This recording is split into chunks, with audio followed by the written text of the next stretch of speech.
You guys get gifts and rewards. It's like a job when they give you a pizza party and gift cards. 2 slices and they're this big. Let's unionize. Yes, I vote we unionize. Unionize the Mexcellence. It's my first time, so I can't be. You guys, I gotta be like at least in 3 months consecutively, like some. You guys have, even in the Mexcellence, you're not a real citizen. Yeah. Man. I realized that we're like, wait a second. Hey man, I don't know why you signed up to be in the lion's den yourself. No man, but it's good. It's good to know that hey, we're friends with Puerto Rican. Wait, are we on? Yes, we're on. Oh my God, I'm over here about to say the most heinous shit about Puerto Ricans. I was gonna get you in TMC some racist shit. No, what I was gonna say was that we have Puerto Rican friends, and yes, we will antagonize them any chance per tradition. Because it may not be true, but it is tradition. It's tradition. Also, fix your foamy. It's a little jacked up. Is it jacked up? No, as in like the actual. Dude, why are you correcting him? That's his culture. Let him. Let it. To be honest, It's all like Treckle and shit. Yeah, it's just all like all wrong. And nah, shit. man, I watched. We are West doing Side great. Story. I watched West Side Story, and I was like, that makes everything makes sense in your life. Now you get it. It's all just like. But you saw the Spielberg one. Yeah, it's all fire escapes and snapping. That's all you guys are about. Josh Man is saying that you would hire Tommy as a leg breaker if we try to unionize. Oh yeah. Oh yeah, Tommy for sure. Oh shit, that's what I'm missing right now, man. We I can miss turn him. Tommy. Well, that's why you're here, because you didn't want to come for whatever reason. Oh, What? That's what. Don't tell him that. He's not down with the La Raza. What's up? No, I said I needed a firecracker on this show, so it's either Tommy or someone else, and you would literally just hit me up saying, "Hey, can we hang out on the show?" And I was like, we gotta do something, because every time that I see you in some fucking like rally or like Right. something really important, like no, this is very political, like this is all life matter type of shit, like all life matters. He is on Team All Lives Matter. Yeah, no, I know. He's pure Trump. He's pure Trump. That's where I see him all the Why time. don't you do that? Why are you there? First of all, if that's the case. Second of all, it's not true. Latinos for Trump, yo. Oh my God.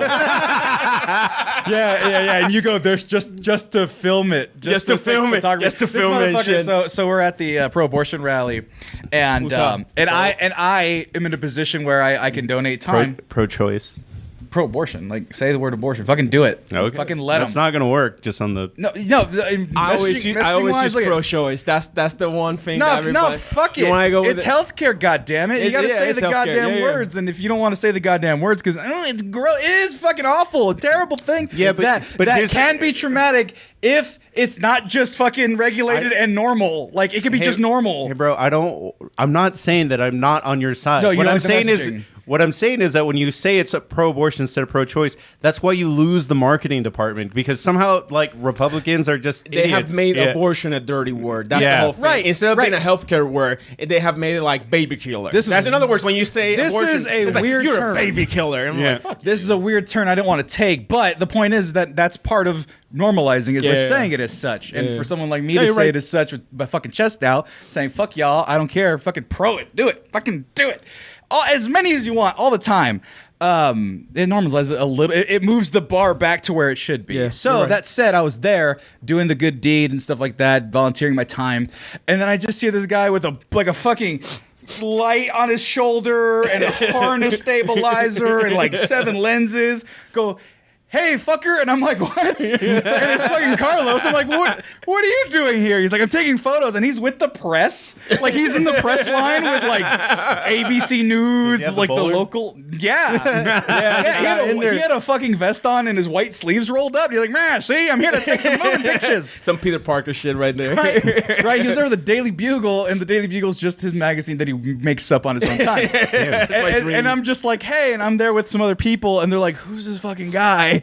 He came up to me and was like, "You did a real great job for La Raza." And I was like, "That was one of my friends." And I'm like, she was just like, "Yeah, that guy was crazy." I'm like, "I shouldn't say that." But he's like, "That guy was crazy." I was like, "Yeah, that's Carlos. He knows me." And then he proceeded to tell the time about how he listened to one of my episodes in Puerto Rico. Yeah. And all of my coworkers, all of my coworkers were like, "Wow. He really did do a podcast that people listened to." Because I think they thought it was like, "Oh, I'm just a fucking dweeb." And it's like, no. I help people. That's what happens when you bullshit JJ, too your much. hair is fabulous, according to Senior 2 Phones. Manscape. Oh shit, they got that now? Yes, Yeah, they got the we'll talk about shampoo. the advertisements later. 2-in-1 shampoo and conditioner, paraben free. Oh wow. Fuck parabens. Can you spell parabens? P-A-R. We should abort all parabens. Yes. Still makes it a dirty word. I said yes because it's a joke, but at the same time, No, you're right. Wait. You made a sound argument for it. You know. Yeah. I went on your side. I was first Marco, but then I went. So full Sam. yeah, so part of the method, there's a whole method. I could get into it. I'm learning a lot about political messaging. It's very fun and entertaining stuff. Yeah, you're like in the perfect place. For Yeah, that type of I try work. not to bring it up. This is the first time I'm actually bringing it up. But, Really? But yeah, I don't talk about my work, my real work, because I want people to leave me the fuck alone. That's what me with my work. 'Cause I used to work at- NDAs. yeah, I gotta shut the fuck up now. I worked in insurance, and I said I worked for the Gecko. Did I work for the Gecko? No, but it's easier to say I fucking work for the work for the Gecko. Gecko, So yeah, I'm an independent contractor or whatever. There you go. That's the. Leave me fucking alone. That's the everyone. political correct way. Yes. Like every good And he Mexican. fucking gave me away by being, hey, fucker, I'm taking pictures of you. Cover blown. Podcaster by day, That brings us assassin to why by we're night. here today. We're going to kill Carlos here on air. Yep. It's which just is like a sacrifice. yeah, because- that booze is filled with nothing but Manscape products, which are great for your hair, but not for your insides. I'm gonna have the greatest beard once I'm gone. It's gonna be all shiny and shit. Your mustache and goatee are like, oh, this is lovely and like shiny and delightful, but you're also dead. Sacrifices, Sacrifices. Yeah. Sacrifice. Also, these are metal. These could be used for bludgeoning. bro. Bludgeoning. To bludgeon to death. What part of a contract killer am I? Death by Manscaped. That's That's the death death. by level. being beat by Manscaped. I mean, is that'd be terrible. very hard to do with the lawnmower 4.0. Which Oh, you mean the leaves lawnmower very little 4.0 that nicks or causes minimal nicks on your junk if you're careful with it? No, very. I haven't. I bought it 2 years. From me? Yeah. Yeah! I did buy it. I did tell you, Manscaped man. works. I did tell you I bought it. I know. forget, man. I don't know why you got surprised. I got it because my own one, the 3.0, I actually fucked it up. I dropped it and broke it completely. Don't ask me how. That's years old. The 4.0 is the latest in manscaping yeah, and that's technology. the one that I got loving. I used to own my shit. So never. Okay, we're spending too much time on a Manscaped ad. That's not the actual Manscaped ad unless I put the Manscaped ad. Glad we got that out of the way. We didn't have the box in front. You have the bottle. It's fine. It's fine. So, Sam, what are Mexicans better than Puerto Ricans at? Man, I didn't even I have to introduce tread- myself. I We have just to- started the show and we're started doing this is not even a real bullshit. show. We have intros and nice things I and think. stuff. I honestly think the rivalry is kind of dead.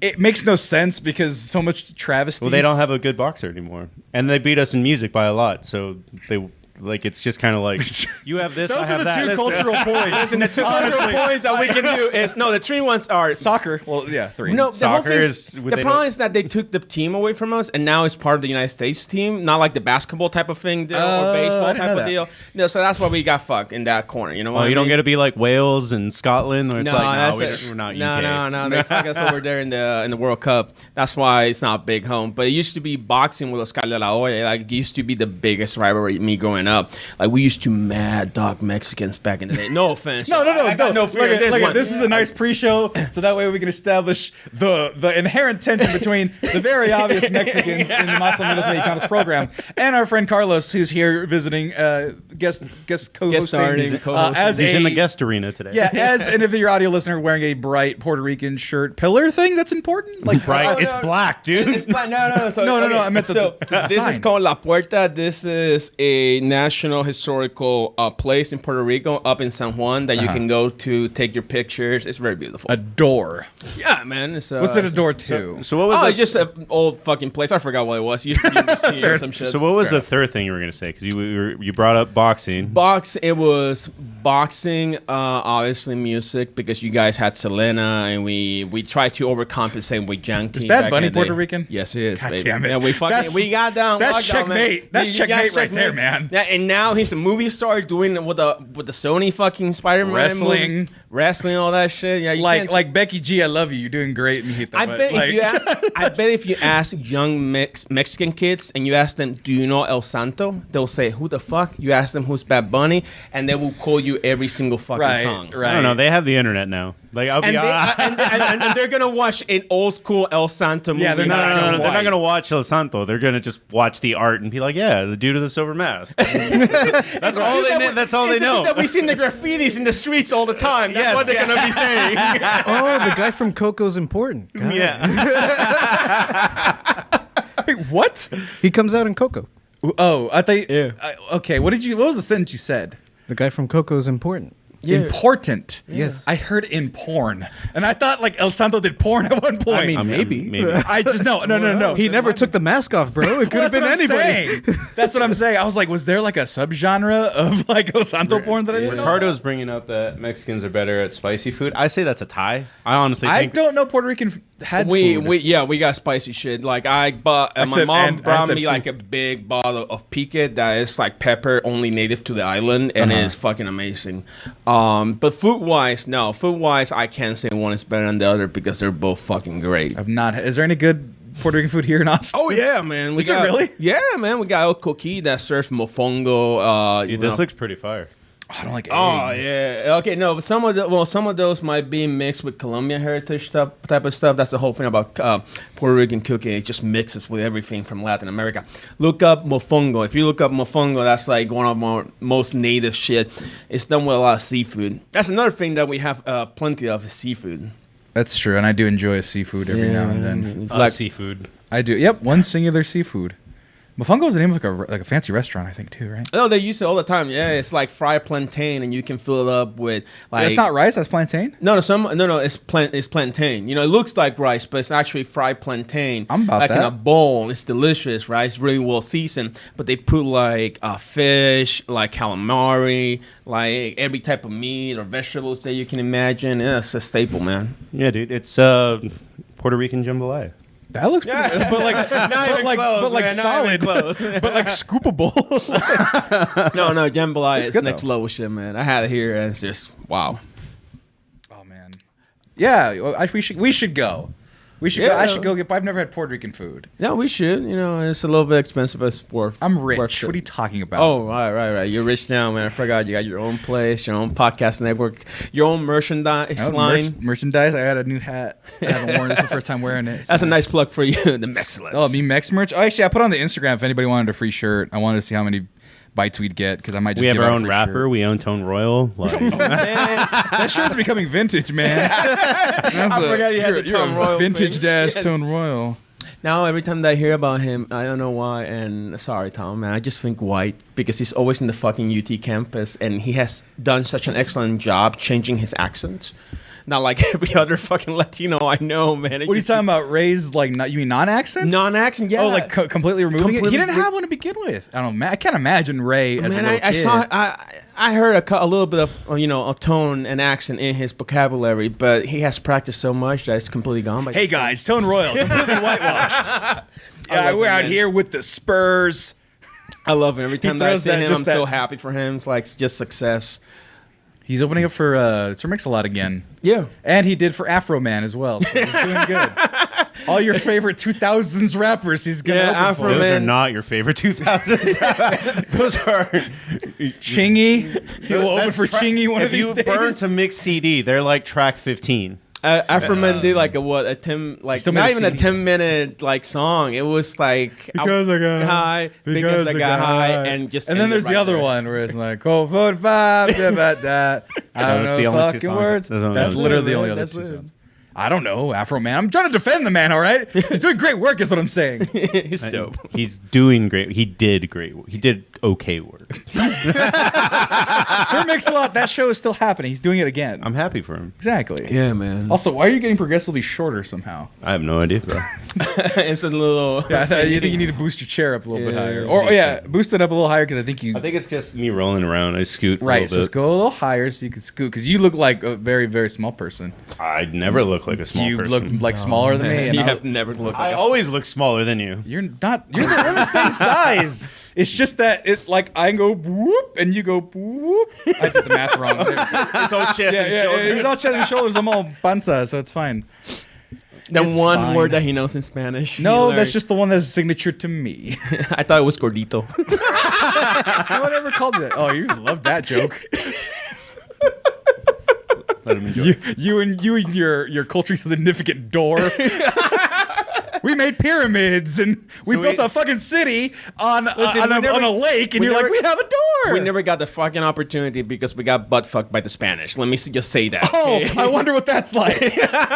But you got your own. You got aqueducts and shit before then. That's like my true. people was like we were just getting into the home. Like maybe if we have clay, we can do bricks. But your people were already doing We were doing fucking stonework and astrology. You were astronomy. doing stonework, astrology, and some type of metalwork, like fucking gold work and shit. That's true. Weird question, but since we're going to get into the subject of parents today, What's up? what are common, like, because we were talking about gordito and stuff like that. Gordito, What are right. common, like, Puerto Rican nicknames for? Oh shit, man! Like Puerto Rican names, Flaco is like one. Oye, That one's Flaco. shared. Yeah. That one's the one because I grew up very skinny doing a lot of sports and I'm really tall, so I never had like a lot of body mass, and there was always flaco. And My parents still call me that. And This I like- left Flaco a long time ago. That wave bye-bye to me way back. yeah, there's that. And then as I progress older, you start hearing other nicknames in the streets. And one of them, that guy is Coco. Yeah, I don't know, man. Before the movie, of course. But no, way before the movie. But what does that mean? I guess in their context. Coco, what I got from there, like the correct translation is coconut cocoa. It's like you're Nah. solid. You just don't talk to cops. That's why they told me. Yeah, That's not what I thought that was going. Yeah, no, because you're solid as a coconut. So, Oh, okay. because Got it. listen, we're gonna get into this, but Yeah. I grew up in like I want to say like a semi-poor family of a single mom. Bro, if you have to think about it, you probably did. I'm trying. Well, we were not on food stamp, but we didn't have a lot of food, you know, Right. That type of shit. And yeah, they used to do mad drug sales in the apartment building where I was, and I used to see that shit all the time growing up. And people would ask me, like, I didn't see shit. and all of a sudden, when I got my first serious job, somebody in the apartment building that was slinging drugs recognized me. In the first job I ever got, like serious job. Yeah. And he went like, your name is Coco because you don't say shit to anybody because I seen it. I'm like, oh, cool. And he just took. Cool. The streets won't fuck with me. Yeah, man. For doing some shit I was already gonna do. Which is No, that was like the greatest thing that like I felt like a weight was lifted out of me because I used to work like when I was in college like until 3 a.m. And Puerto Rico, like around 2009, shit started getting really bad. Even bad for today's standards, right? And one of my biggest things, because it was like a shitty ass gated community, and the gated community, you push the gate to get it. Okay, it was not gated. It was not even a guard. It was just like this big fucking metal fence. It was to hold you all in. To be Yeah, fair. pretty much. It's like it's a fucking wow, man. You can do Schindler's List here, but with Latinos, if you just lock it, like no, that was fucked up, man. And looking back at it, I'm like, wow, that's a really shitty place. And I would just push it and then bring my car. Now they got like an electric one. As soon as I left Puerto Rico, it's like, of course, I left. They put something nice in there, and that shit was in there, man. And I was always freak out because you gotta get out of the car, push the fucker, and I always thought somebody's gonna get in my car and just hijack it and pull a gun on me. That's absolutely fair. If you had to get out of your fucking turned Yeah, I on was car, really fucking open a afraid. gate, get back in, drive it, and close the gate behind Yeah, you. but ever since there, and also my mom used to be a teacher for the neighborhood. She's still a teacher there, by the way. And I remember like if it ever occurred to me that I wanted to buy some substance illegal drugs, if I'm not saying I did, I'm just saying if it occurred to me, they would say no, eres el hijo de la maestra, you're the son of the teacher, the yeah. teacher. And I'm like. But I want cocaine. But I want that powder. I want that snow. You know, it's like, yo, no. And they would no because my mom was really respected. Still is in the neighborhood. You know, still with the little shits because the game has changed, man. It's not like what it used to be before. It's now meth, guys. You fucking say that, but it's gotten way fucking worse over the years. You know how. Sorry, it my is. hometown has fentanyl now. Hooray! Oh, you level up. You got the new Fresno, shit. Fresno was the meth capital of the world. Breaking Bad was supposed to shoot there, and they were like, no, we don't want that for our city. So we went to fucking Albuquerque, became a cultural sensation. But now it's like fentanyl. Now like Fresno's just everyone's just eating fentanyl like it's breakfast, and then all dying because it's fentanyl.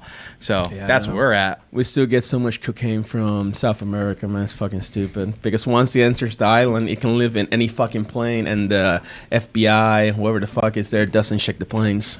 But you didn't hear that from me, kids. So do not traffic toward the island. Cocoa my ass, shit. It's like, so that's what they're doing. They're putting it in the unmarked federal planes. They don't check the planes here either. No, man. I didn't know that until somebody told me, oh, yeah, once you get drugged inside the island, if it's an American plane, you can just take off and nobody will check shit. Yeah.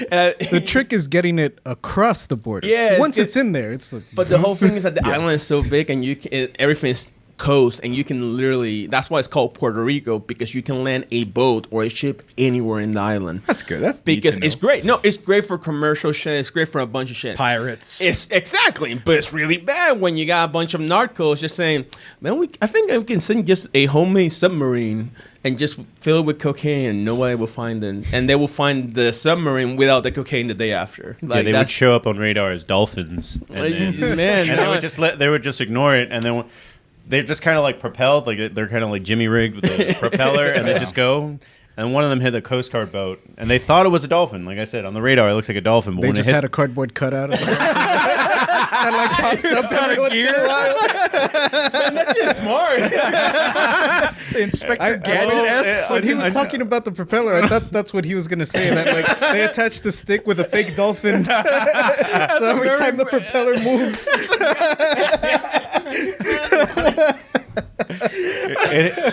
it hit one of the Coast Guard boats. They open it up, and there's nothing but cocaine in it. It's like, oh, we've just found. Usually something dumb happens, and that's how they. These dolphins are filled with cocaine. Yeah, no, man. I have so many friends that work in drug enforcement that were selling drugs, and they were selling drugs for reals. Because the whole thing is that they were selling drugs, and either you become a boxer back in the day, you were to college, to NASA, something like that, or you ended up, selling drugs in the street. So a lot of my ex-friends that did not die, they actually switched to being cops and working a lot of that shit, so they know the hustle. Or they become fucking gaming developers like yourself. Man, I was just blessed that I had a mom that really fought for my education. And drug lords that wouldn't sell you drugs. Do not sell me shit.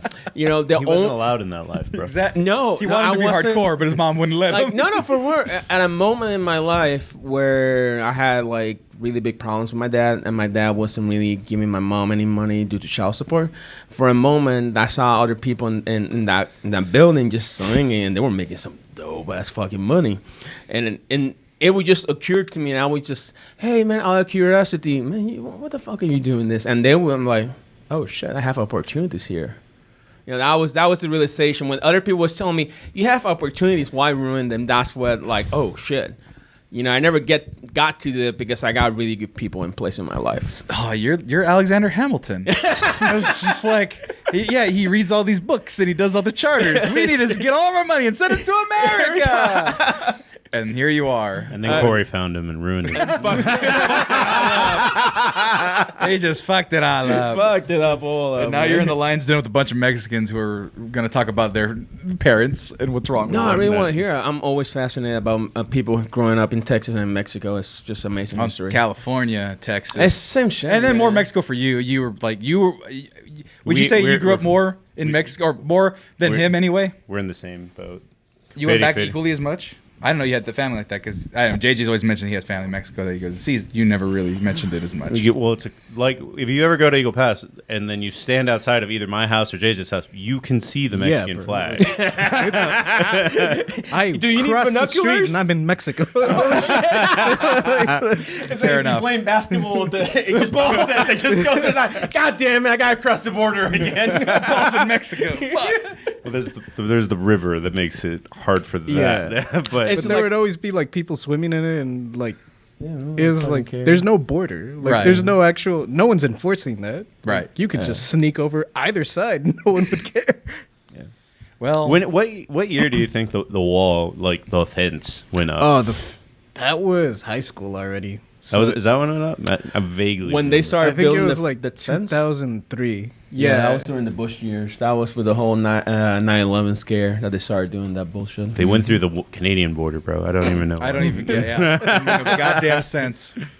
In fact, I think there was a story about a whole bunch of like illegal immigrants that were like, "No, dude, these guys are not American. I mean, they're not Mexican. They were like Muslim and stuff." No, yeah, Jesus. like they turned them in. They were like, I know. Just every man for himself, man. The way they'd make it.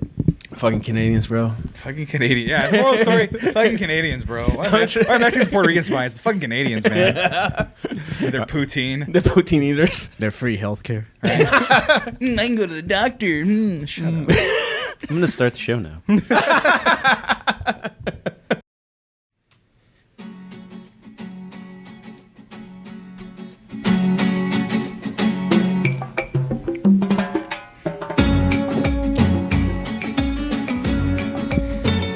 Más o menos mexicano presenta. Domingo. It's Thursday. Es jueves, way. In honor of this episode, it's all in Spanish. If I say that too fast, people might get offended with balls. Huevos. That's a different vowel. I know. Oh, man. Good evening. Welcome to Más o Menos Mexicanos. Everybody from the Double Toasted community. If you don't speak Spanish, it's not in Spanish. This is an English podcast. Even though Carlos is here. Hi, you recognize Carlos. Even though Carlos is here. You recognize Carlos. He's never on the show. No, but you hey. can't escape me. There's a lot of like, hey, Carlos is in the chat. My name is Marco. I'll be your host here today. To my right, my little co-pilot here today. I'm Sammy Gonzalez, a.k.a. The Mexlets. Welcome, everybody, to my program, my channel, and then his show. Yeah. And over there joining me across the way, you may not know, but you will now know and love. Hey, I'm JJ. What's up? That And damn over Carlos. You know me, man. I'm Carlos. Like I said, guys. Well, first of all, excellent welcome, and then all Double Toasted fans. This is Más o Menos Mexicanos, our Mexican show. Join and follow, subscribe, all of those things while you're here. The what? Aren't they all? I mean, except the Blackcellence, right? But Well, aren't they all kind of just the Mexican show? We don't talk about that one. So it's like on the bus, we kind of put it in the back. Like, You are blowing it. Hey, Tommy, I got a joke for you, brother. We talk about Tommy McGrew, but all of those who are watching right now, if you don't stick around and watch, follow, subscribe, do all the things you do. We want to see you back here. Buy Manscape. Buy Manscape. They sponsor us. But more importantly, for those of you who recognize me and Carlos, of course, welcome back. I'm the Sammy, the Mexcellence. I've been doing this since I left Double Toasted. I miss all of you greatly. And if you want to follow more me, be JJ's sure to hair follow. is beautiful. Oh yeah, Hey, of course. thank you. And so be Manscaped. sure to follow, do all the things, and now we are on to the show. Yes. Well, on the note of following and all that stuff, if you want to add me onto anything, just type JLMarco62 into anything, Instagram, Facebook, Words with Friends. I'll show up and go ahead and give me a follow. Sam, where can they find You you? can find me at the Mexcellence on all forms of social media. Look at the name of the channel. That's how you can find me. Just search the Mexcellence on all forms of social media. Also on our Instagram. If you go right now, it says if you want a free shirt, I'm going to give away a free shirt if there's enough people. Only 3 people have done it, and 2 of them are related to me. So if you want a free shirt, we'll probably give away one right at the end of the show. So go ahead and just hit yes, and I'll pick one of the names and get you a free shirt. So until then, JJ. Super Saiyan J is about to be the 4th one on there, and that's how you can find me, Super Saiyan JJ, on pretty much any form of social media. He does use great conditioner. Oh, It's the 2-in-1 that comes. I really want to touch his hair, but I'm like, go for it. Oh, shit. Oh, I'm suave. Rico suave. Déjame. Like literally half of the audience.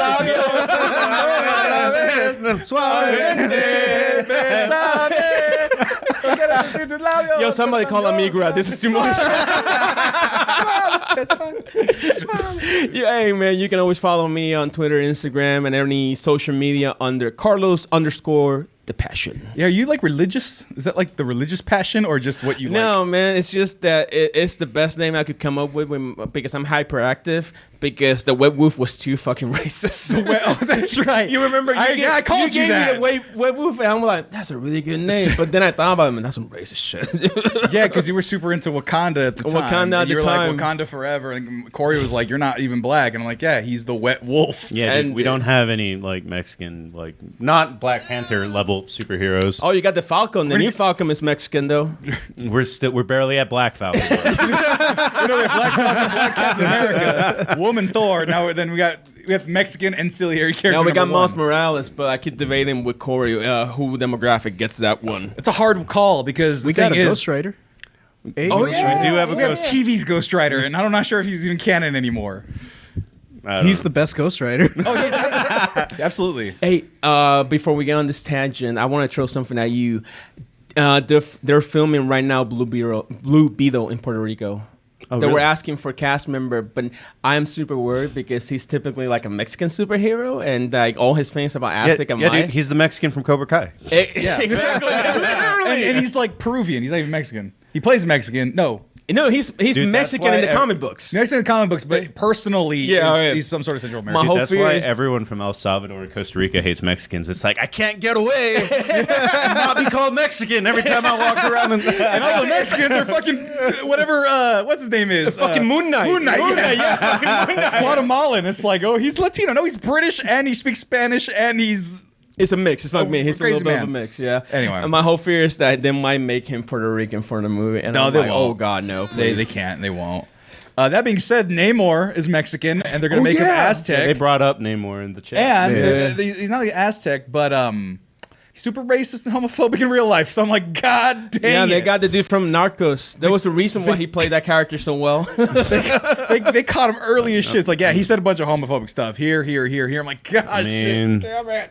That's like 50% of Mexicans, bro. Let's be real. I like Mexican I know- actors, not Mexicans, man. No. And that's I would what say Mexican older man. Yeah. Because Yeah. and Yeah, he's machismo elderly. runs deep in Latino culture. And that's the same with Puerto Ricans, man.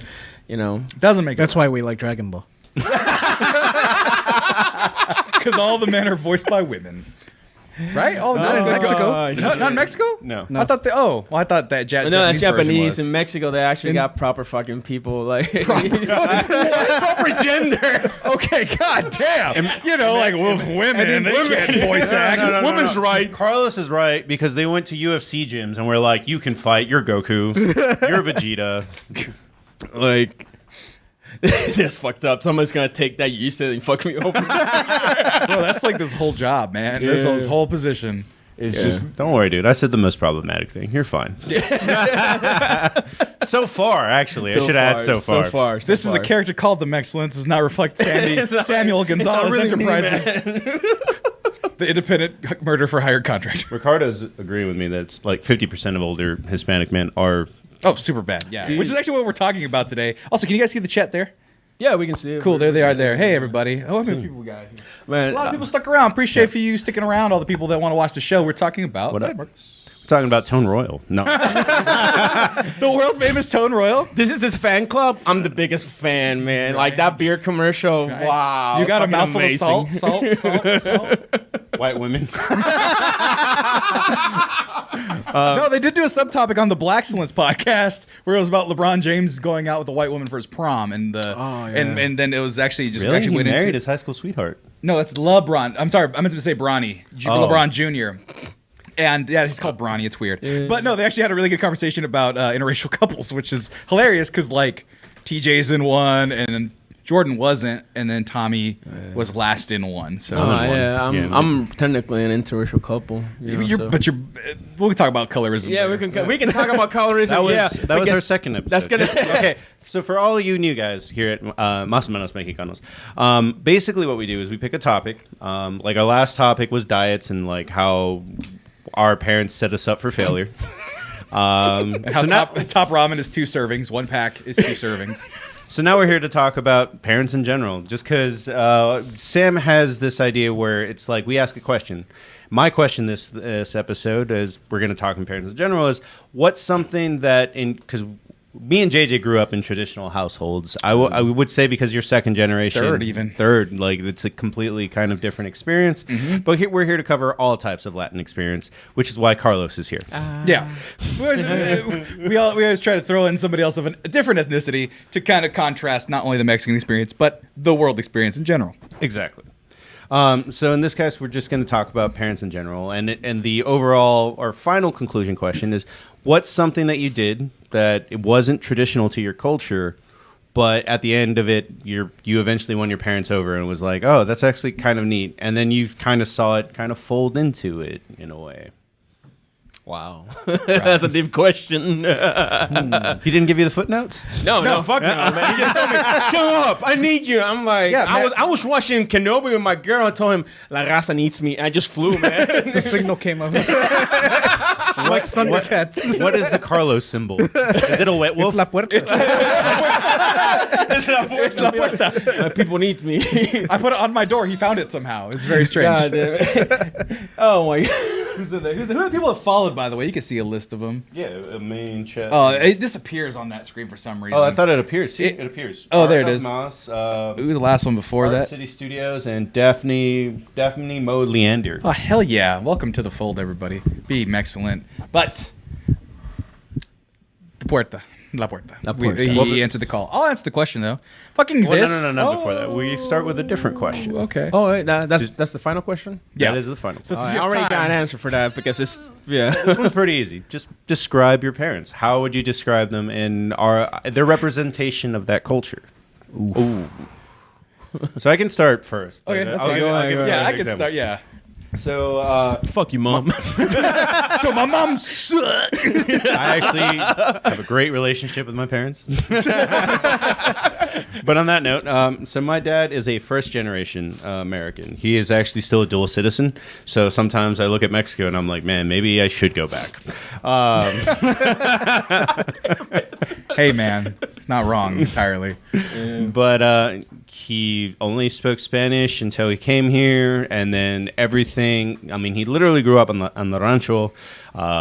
Is kind of a cowboy kind of thing. That's awesome. Spent a lot of time when I was little breaking horses and doing cowboy shit with him. And then my mom is a migrant worker. She's the second generation. My grandpa was crossed over, ironically. Well, not ironically, but illegally. Undocumentedly. Illegally. There was no papers. He was just like, I'm going to go work over there. Every fucking European is here illegally, so let's use undocumented. Let's be honest. There yo. you go. Yeah. Let's keep it real. Keep it real. Yeah, see? Not that bad. But, yeah, so he crossed over, and then my mom worked as a migrant worker. So it's like my dad was on the ranch breaking horses. My mom was picking crops. And that's kind of, they grew up in a very traditional Tejano environment where it was not cumbias, but conjunto would be the type of music that they listened to and stuff like that. And then it was weird because I just grew up in that kind of thing. Like a Saturday night would be carne asada, random music. And then it wasn't until way later, which our second episode was actually music, I think. Yeah, but it was like, I looked back and I was like, oh man, like we did some pretty impactful things music-wise back in the day. But that is pretty much my background for my parents. When you say impactful, you mean you and your family? No, like You mean Tejano. Tejano music Tejano in general? music in Grew up in the general. early 90s. Yeah. Tejano music was Tejano fucking- music, yeah. Even back in Puerto Rico, it's like, what the fuck is this? Hey, baby, ¿qué pasó? Like, That's Texas Tornadoes. Which I know. Is actually a white dude. Yeah. I know. Tex-Mex. That's what Tex-Mex music is about. Whatever. No, but Freddie Fender, he played on the Tonight Show. He was a Tejano artist in the 70s. Sure. Yeah. And like he looks like my fat Theo. Santana's not Tejano, but I know he's It's Chicano. Chicano, LA. yeah. That's our. But I fucking loved. Like I grew up with him, man. Yeah, dude. In the 70s, this dude got so much play. Oh yeah, I know him. JJ, I pick out your hair. Oh, you don't have curly hair. Get some curlers and get your hair that puffy, man. I believe. You can tell Paco to do that. Paco, shit. That's true. Dude, his hair. Look how straight it is. I know. I'm just Yeah. saying. With a lot of product and I effort. couldn't do that hair even if I tried, man. Like Oh, I got that's. COVID. I wasn't trying. This just happened. Oh, my shit gets curly. I use the military buzz cut that I used to know. Just Dude, why is Slippin' Jimmy saying your symbol would be a rat? Oh no, I don't know why. He maybe jealous that I'm Latino and sexy. Who the fuck knows? No, it's just that I fuck with Corey all the time. I just probably do stuff and double toasted that he might think I'm a Slippin' rat. Jimmy, what are you on about? What are you on about? We don't have that here. We don't do that here at the Mexcellence, but only never- we do it to you. I never to your ratted face. out anybody that didn't deserve it. Let me make that very clear. He If literally they just- cross- I thought you were coconut. No, I'm coconut. If they cross me, then they get shit. Then I'm plátano and I fuck him. Yeah, fuck the man. That's the You don't opposite sell of what what a I coconut. say. I mean, what?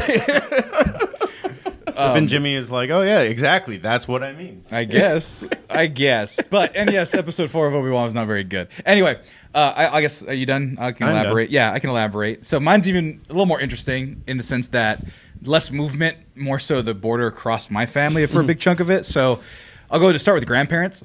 Grandparents were native of South Texas. The border crossed them. Their history goes far back as to one of the islands here in South Texas, South Padre, has traces of my lineage from the Padre, who was adulterous with people who worked at the monastery. So that's our far. What the fuck? Yeah, so there's a priest of the South Padre Island. Padre, yeah. He's like this. There's a statue of him. He's got big ears and a big nose. Yeah, He looks like my grandpa. So yeah. Wait, what? So yeah, that the priest was unholy and fucked around with like servants and maids and stuff, and that's where Isn't that like every priest that we know of? Like, it happens so many that stories way. of those. But the thing is, so that family has been there. That's like my mom's cousins, but that family's been there. It's just been there. Border crossed them. We were sure of it. Oh yeah, that guy.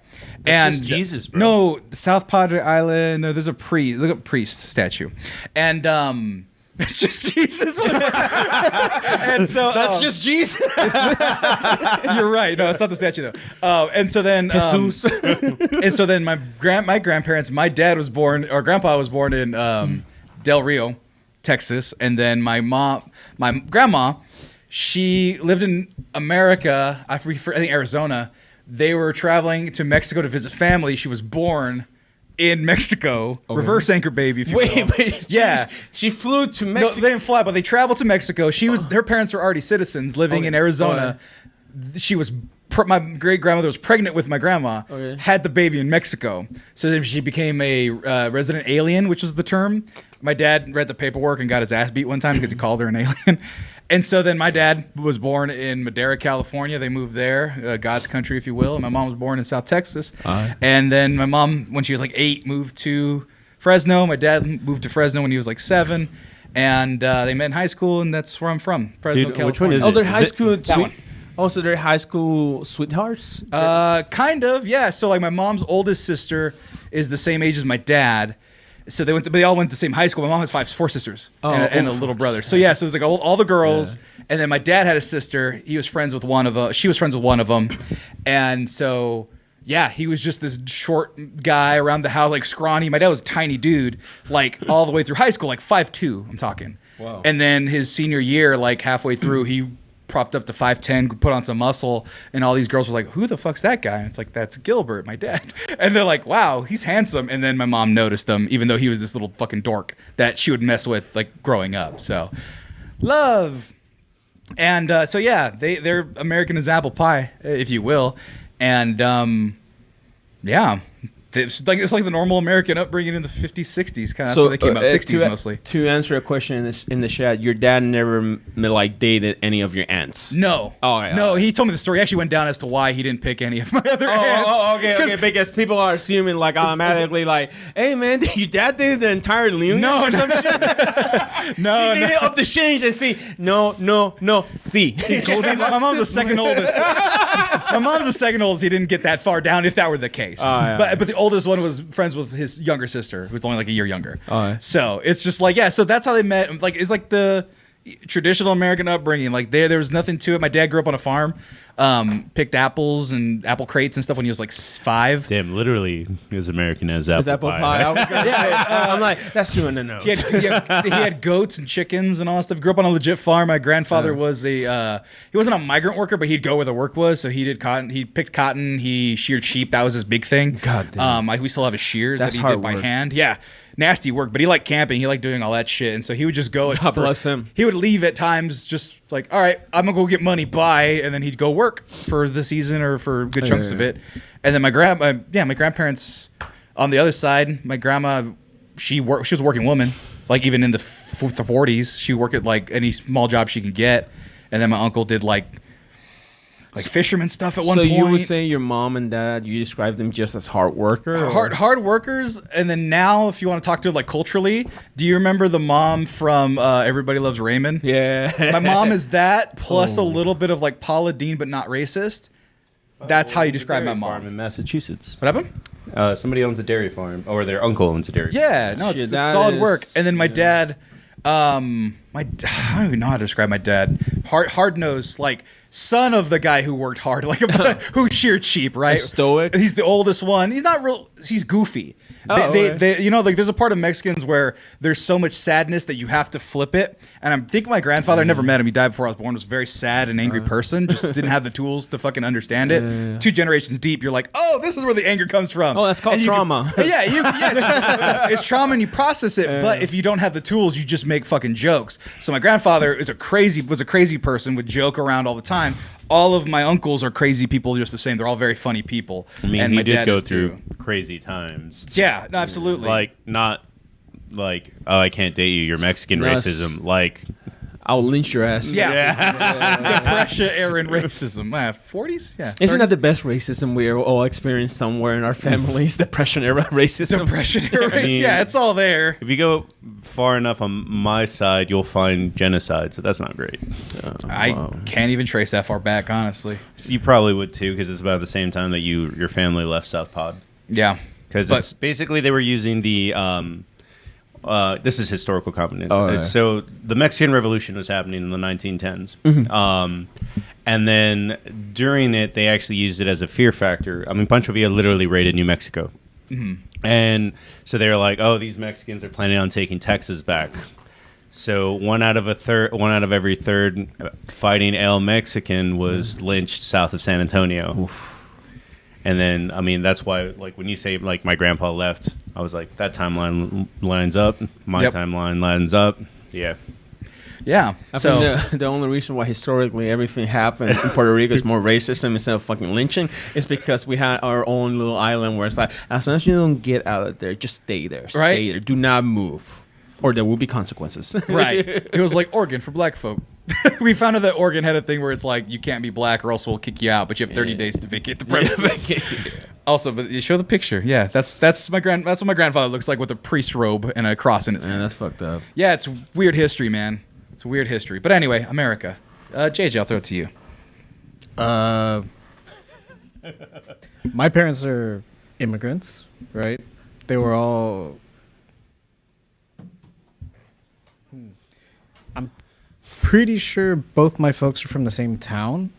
I actually don't know if my grandparents moved anywhere, like, within Mexico. I don't think they did. I think both my parents are from the same town, which is Piedras Negras. Eagle Pass is sister city on the Mexican side. And if I understand everything correctly, because my parents don't talk about their past a whole lot.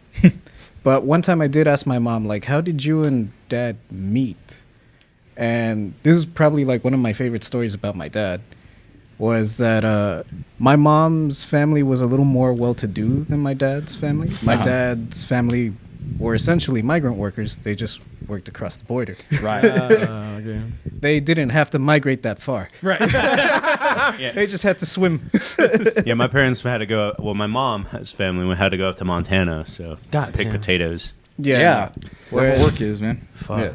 My dad's family just essentially worked, the ranches and the fields and picked everything. And then they just went back to Mexico, like, after the work was done. And that's where they lived. But, yeah, my mom told me that, but the thing was that my neighborhood was starting to get pretty bad. Like, there were gang fights and stuff. And this was before, it got really bad. And there was a murder every week. But it was still pretty bad. And she was like, I was worried about your dad, like, coming by to pick me up because, like, there were gangs in every corner. But, like, sure enough, he would show up, like, every time we had a date. He would, like, come by and pick me up and, like, nothing. And then one time he walked me back to my house, and there were some vatos congregating. That's the only essential word. Hey, plethora of vatos. Yeah, Vatos. there was just like vatos there. Like, You make them seem like they're creatures. It's You know like what's funny is you think of creatures, and I know this is the wrong era, but I'm thinking of like little homies dolls. But, but in real, they all look like that. No, the creatures are all wearing tall tees. And hey. Anyway. Yeah, that's. but no, yeah. And so my mom got like a little nervous, and then one of them like started walking over towards them, and she got really nervous, and my dad started talking to him. because he just made friends with all the gangsters that were in my mom's neighborhood. Right. That's how he made it by like every day with no problem. It's like, Right. yeah. So that's my dad. My dad's comes off as stoic, and I've said before on the podcast that he just exudes the 70s. Like, I picture if the 70s were a person and Mexican, it'd be my dad. It would be that massive. I'm thinking like Mexican Shaft for some reason. I don't know, like trench coaty. You're not far. Yeah. Yeah, in terms of swagger, that's what I'm thinking about, right? Like, Yeah, I don't know you're what his not hair far. is. He still has, or at least the last time I saw him, he still, It's Chewy. he still had a bad full head of motherfucker. hair last time I saw him, and it was Is like- it long curly or long or curly or fro? It's long now. It's straight. That's what I was about to say. He used to look like the Dos Equis most interesting. Type Oh, thing. wow. Like, That's kind fucking of handsome, told him- man. Yeah. That's fucking handsome. Funny. You bring that up. My uncle, his younger brother, got back into like the dating scene around like the early 2010s. So he started dating online, and he didn't have like a picture of himself that he could upload onto the site. So he's like, "Oh, but I got that picture of Chuy." So he uploaded a picture of my dad. He catfished his wife. That's fucking awesome. We just share the same DNA. We're not the same person, but we share the same DNA. So you got the great value me, To be fair, like they do kind of look a lot alike. My dad just has like more grays, Right. than my uncle. But I mean, yeah, like you can tell. Like as soon as she met him, she was like, "That's not you." But I would hate to be like, "Yep, that's my brother." That's such a weird thing to admit. Like, if he's my brother, my brother has a full head of long hair. He's graying. He's got a great mustache, and he's skinnier than I am. That'd be a fucked up situation for them, man. My brother looks like the dude from the long-haired Middle Eastern dude from The Mummy. That's what my brother looks Oh, like. the dude that guards him. He has the falcon and shit. Yeah. my brother looks like that with gray hair, like a little bit of gray hair thrown in there. Like that's where he's the at. Magi. So yeah, exactly. Yeah, the Magi. It's so beautiful. Kind of like that. Like that guy mixed with Bruno from. So how the fuck do you get those genes, man? We got the inverse. We got the inverse.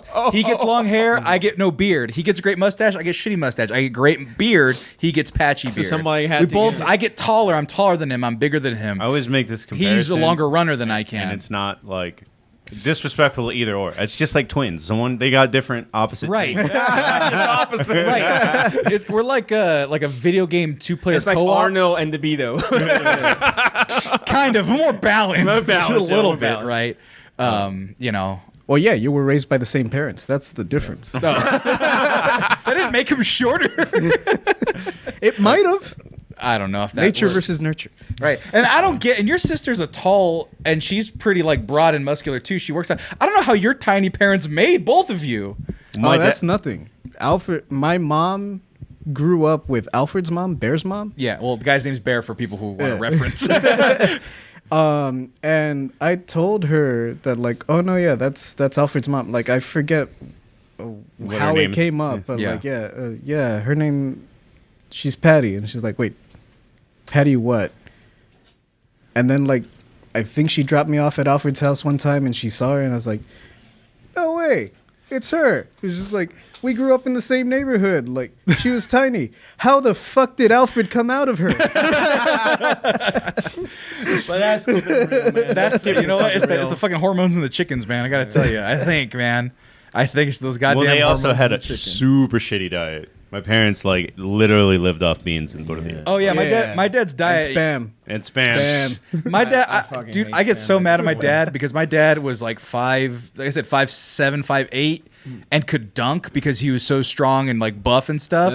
His diet was Milky Way candy bar, bag of barbecue Doritos, glass Coke. To be That's fair, all he ate. Their Milky Ways are made with real chocolate. Then I know. Cacao, Cacao. cacao at least has something. And their It's not- potato chips were made of potatoes. Yeah, it's Yeah. not syrup. High fructose, yeah. high fructose shit. But anyway, how's your parents though? One thing I'm gonna show real quick is like, so when we say Eagle Pass and Piedras are close, that's how it looks on a map, and that's how it looks in real life. You can see my house right there. Literally, No JJ's mames. house is like about right there. Hold on, Yeah. hold on. So where was the the Lechuzas. Where was their domain? Because you guys have talked about different area. That's a different area. Yeah. This is La Llorona. Oh, that's right. Llorona, Yeah, No, because she drowns you in the river, so that's where La Llorona lives. We did a show where we talked about like local cryptids and like I saw that show, Mexican mythology. I remember. And like fucking Eagle Pass. Was your boy Tom Rowe on that show? On that, No, on he that wasn't. episode? Because he always talks about La Lechuza. How He's it never freaking- been on this show. Oh, you never been in? He's never been Wow, on what this a fucking show. rat. Dude, I mean, what? He was on one remote one, like in the early days of COVID. Right. Fuck him. We love you, Tom. We don't Oh, remember he was just a COVID. voice too. Like I don't Yeah, think he's was, never been on camera. He doesn't want to be seen with us. But the point is, Eagle Pass is a Scooby-Doo ghost town with many places where spooky monsters can get you. And I just wanted to visualize. At least we got the chupacabra in Puerto Rico, and then you fuckers took it over. No, the motherfucker swam across and started fucking with our goats. He's like, I'm going to a better place. This place is too fucked up, man. There's more goats in California and in Tijuana. Yeah. That was not a He shotgun that shit, bro. Oh my god. Hi everybody, welcome to the Manscaped Dad. I'm Sammy Gonzalez, aka The Maxcellence. This and many of our shows here are brought to you by Manscaped. Did you know that 40 million people, over 4 million people, 40 million, they're working on it, have joined the Manscaped community, and we are definitely a big part of the Manscaped community. They have sponsored us for quite some time now. They just renewed our contract, and they have a plethora of options available, so you can go check out manscaped.com. That's manscaped.com. If you use coupon code MEX20, you can get 20% off and free shipping off of your entire order in this America. Oh my God. That's such a deal. Now, when they first started the relationship, they gave us the Performance Package 4.0, which came with the Lawnmower 4.0, the Weed Whacker, the Crop Preserver, the Crop Reviver, the Magic Mat, the Shed Travel Bag, the Manscaped Boxers. I just bought me a 3 pair of the Boxers using the coupon code MEX20 because those things do not chafe. I went to Disneyland. My balls were fine. My thighs were fine. Big boys, big ladies.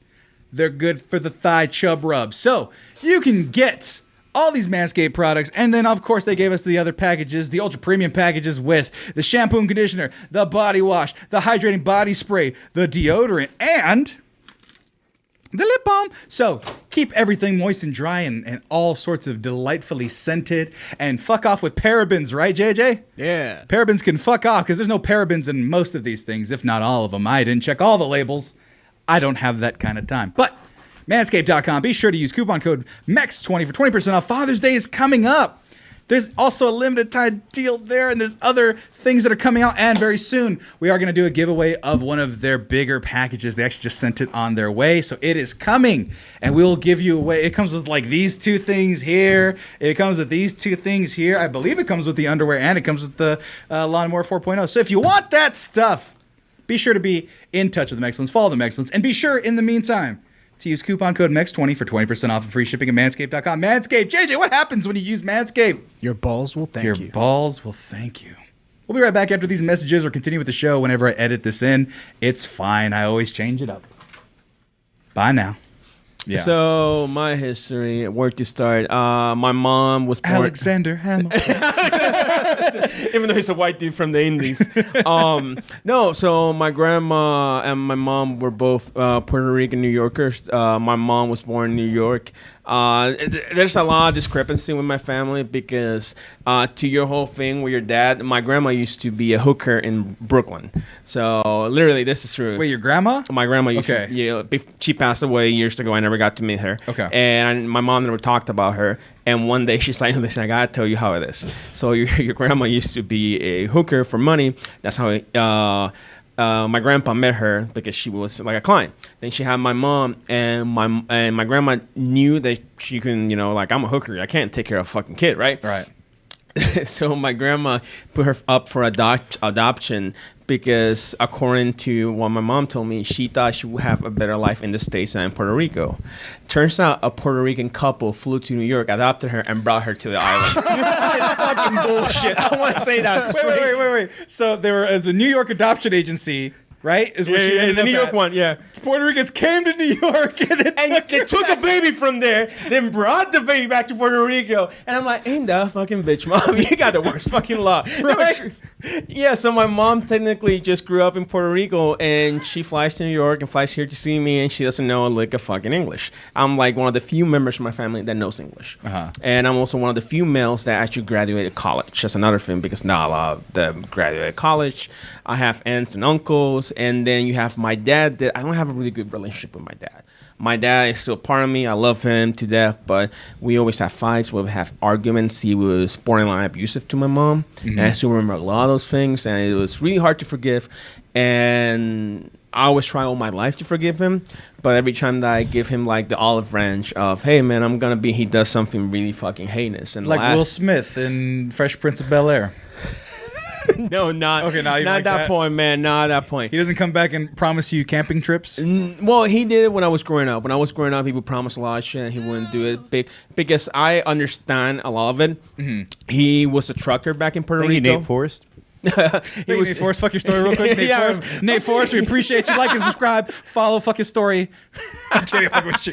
So, my grandpa and most of my father's generation of males, if they were not working in the countryside, in the mountains, and they rode horses, they had farm and shit, they were all truckers, right? Old school fucking truckers. So my mom and dad were never married. They got drunk and they had me. That's pretty much how it goes. That was just the biggest accident forever. The cool thing is that I think my dad is still alive, and I haven't talked to him like in 3 years. Where is he? In Puerto Rico. They're all in Puerto Rico because I have family in New York and Florida, but they were born there, so they grew up there. And the only person that I know from my family that actually flew and just left all that is a cousin of mine. Everybody else is still there because they don't want to leave. They're like, this is what we know, and we're just gonna stay here because we don't want to learn a new language. Even though in Puerto Rico you're supposed to learn English, but education is so fucking shitty that half of the people is like, ¿Dónde está la biblioteca? Where is the library? That's pretty much it. That you That's much Spanish I know, so that's fine. No, that's fucked up. But they got passed. Get the fuck out. Yeah, you got work. And Nate's actually talking Spanish in the chat, so I'm glad I told him hi. Hola, Hola, ¿cómo estás? So yeah. ¿Dónde está la biblioteca? Yeah, so my whole thing with my dad hit a major point where I had COVID when the first wave of COVID hit and almost killed me. And during this whole process, my dad accused me of not having COVID, of lying because COVID wasn't real, and I was in this point in the hospital. Yeah, Shit. So it got into really bad things, and I literally. This is true. He started messaging me that my mom was a whore and stuff like that. And I always have. Excuse me, my grandmother was a whore. Yeah, let's get it right. Dios no. Forgive me Hey, knock on wood. for that joke. So what I did was that I screenshot and recorded all those conversations and posted them and sent it to the WhatsApp from the family.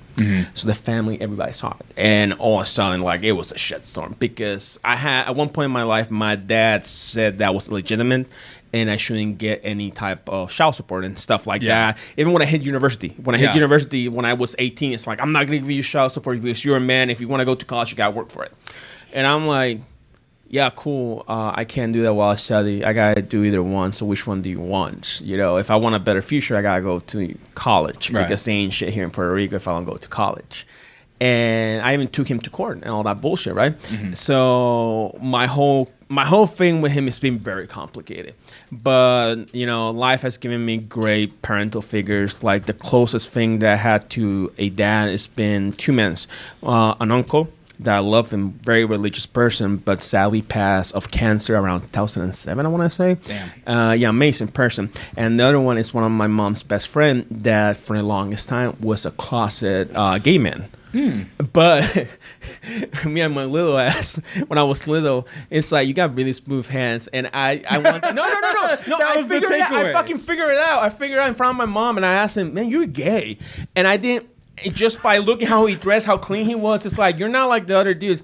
And my mom was very Catholic at this point in her life. Yeah. And this shook my mom. Like, oh my God, how can you be gay? Gays are going to hell. And I'd have to tell, like, Mom, it's okay. Like, what the fuck are you talking about? And my mom was like, oh, what? what? And I'm like, yeah, don't you know? Like, everybody's sucking and blowing in school, There's because I used to go to a private school, and there was a lot of things that you would see in the bathroom with little boys because I used to go to a Catholic school. What the fuck, dude? Yes, dude. Kind of buried the lead in that sentence right there. No, Like, I'm not like that for real. Like.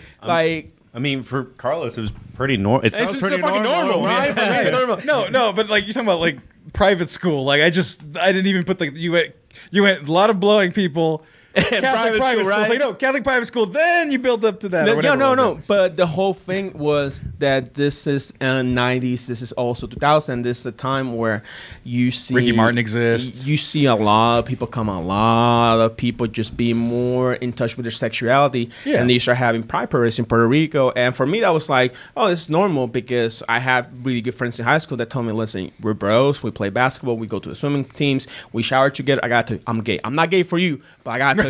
I'm gay. And you're like, why not? Well, first off, I'm very handsome. First of all, hey. Second of all, it's fine. But second, I was like whatever, right? But this in Puerto Rico is very taboo. And one of the things that I always had a fight with my dad. My dad used to call me it's the pato. And I don't know if you know pato. Duck.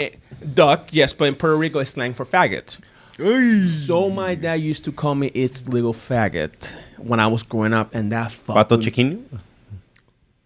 Yeah, so right? That's the Mexican way, and it used to fuck with me until one day I told him, like, if you, like, I was like 13, if you ever call me that again, I will bust your jaw open. And that literally was a catalyst of how my dad is, and still is, because my dad, I don't know if he left that, but to this day I hear him say that word like it's like nothing. I'm like, God damn, dude. Right, in this day and age, right? And it's like, yeah. Man, it's so crazy, and by the way, we're using the word for context. It's context, guys. Remember, it's not me. It's like I gotta give you context. I'm explaining who my dad is as a person. Okay, which we didn't realize was. I didn't even know this about you, so this episode was a little bit of a blind side. No. You told me we're gonna be talking about Latinos, our parents. I'm like, I got you, motherfucker. Shit. I'm coming to play. It's gonna be a good episode. And then we switched it to my mom, and my mom is the complete opposite. My mom is a teacher, university woman. I think the second woman in her family to graduate college that we know of, because we still think I have aunts and uncles that we don't know of because of my grandmother. We think some of them are even in Cuba, to be honest. That's how worldly my grandmother used to be. I like that word, worldly. Worldly, yes, the best way you can. What if you place had Mexican cousins? Who the fuck knows, man? I might That'd actually be terrifying for you. Yeah, yes, it would be terrifying. And to this day, my mom is my hero. She fought for me. I've been having rough times in between jobs, and she's always asking for me. She got indebted when I developed fibromyalgia, when I almost died because of COVID. Like, she is. We have our difference. She's a strong-willed woman. She doesn't take shit from nobody. We have gone into fights. She has beaten my ass with la chancla, el cinturón, with everything. Even a fucking plate of food she threw on me. What's the Puerto Rican word for extension cord? Extension cord? Fuck, extension cord. Okay. I don't know which one. I forgot, man. I don't know what the Mexican word is. The Mexican word. El cable. I just know el cable. I know I got hit by it, but it was like fucking Indiana Jones, like. El extension cord. El extension cord, yeah. That's probably actually what it was. Yeah, my mom to this day, I talk about this, and my mom is really ashamed of this because she used to get blind with fury. She was so mad because her biggest fear is that will always end. Yeah, cable extension. Yes, right. The biggest fear my mom always had is that I will be like my dad. Right. So she was overly protective sometimes, overly too strong with me. And there was points that we caused rift, and I think the biggest rift we ever had in our life is during the hurricane. My grandmother passed away. Right. And we had a big fight because I had to take her reins of doing a bunch of work during the hurricanes and driving everybody, doing logistics, helping my aunts.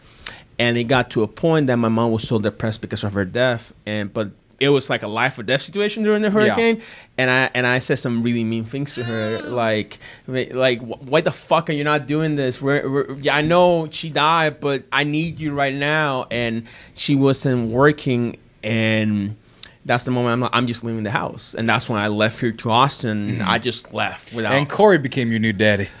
No, Corey, my relationship with Corey is amazing, but I see him more as a big brother now. Of course. Not as a fucking, no, but let me get that clear. Not as a father figure, because Corey and me, we've gone through a lot of similar shit, but the same way that I seen shit that he hasn't is vice versa. Yeah. And we do help each other, but it's not that way of guide me. Like for business, sure, but for personal shit, I got other people in my life that for personal shit, you know? Yeah, which is in honor of the people from Double Toasted joining us right now. Just Yes. Stop some names in there.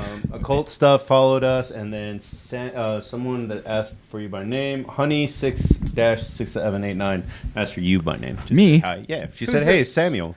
Who's the what? Where? Honeybee 789. This is same. Oh, I thought it said Samuel. I I just thought they misspelled it. I was like, I misspell his name all the time too. Samuel. No. Somebody said that at this rate I might be cousins with J-Lo. Shit. The whole thing is that I did my because of my heritage. My girlfriend gifted me 23andMe. It's Puerto Rico, just like everything. No, it was so fucking amazing because it literally went to West Indies, to Canary Islands, to fucking South Africa, and then it shoot a little bit like south of Spain. Then it went directly to Puerto Rico. It was. Dude, I was hoping the way you started, you were just gonna keep naming islands, like Canary Islands, Aruba, Bahama, Pretty Mama, Key Largo, Montego, fucking Kokomo. It was literally that motherfucking thing because like the whole thing is that You're a beach boy. no, it was literally it's the closest descendants that I got. My two parents are very close in descendancy and that type of thing. It's like, oh shit, they're literally pirates. They were buccaneers. Right. Like it had to at some point. Yeah, you're talking about West Indies? Yeah, that's literally it had to. But pirate times. The thing that always blew my mind when we were doing all that shit, it was like it was never like south of Spain, like Portugal. I'm like, I'm definitely Portugal. No, it's like bottom of the South Africa. And the thing that I went is like, well, that's where they kept either the slave or the people that committed very heinous crime. Because the people that colonized the New World, for you that do not know, there were criminals, rapists. They were the worst of the worst. They were not buccaneers. They were not good people. Because when Columbus comes there, Spain only gave them the worst of the worst. He did not have a good crew. He's like, they're going to die anyway. Exactly. Fuck So it. they gave him the worst that Spain could have. So I'm like, oh shit, probably it was one of those rapists was my great forefather. Fuck. Shit. Well, I mean, no, that's not Puerto Rico. It's Cuba, Haiti. That's where the Tainos are from. Yeah. No. Well, Tainos are also from Puerto Rico because Taino is Puerto Rican. Is everybody there in that chain of bigger islands? They're all Tainos. Because they talk about Tainos being like these really gorgeous, like 6'4" people and things. Almost like, Amazonic. Yeah. And then they got wiped out, and very much of their whole history and culture got fucked. You know, like there's almost barely any left. Yeah, and what was there's left? stories of like mass suicide because it was better for them to die. I mean, when Columbus was making you wear your hands around your neck. Yeah, my mom is a history teacher, and she showed me so much dark shit. She did masters in that fucking shit, and it scarred me. And I was still in high school, and I told him this is like looking at the fucking Schindler's List. Movie? No, not the movie. The event. The Holocaust. The Holocaust. Yeah, it's like looking at the Holocaust because there's no pictures at that point, but there's so many paintings. There's so many drawings of it, and you're like, holy shit, this is mass destruction, you know? Yeah. But you know. I mean, I go back to my history. I look at my last name and stuff, Gonzalez. It's Visigoth, which is when fucking, was it? I forget what portion, but they took over Spain for a bunch of time. They got kicked out, and then they came back.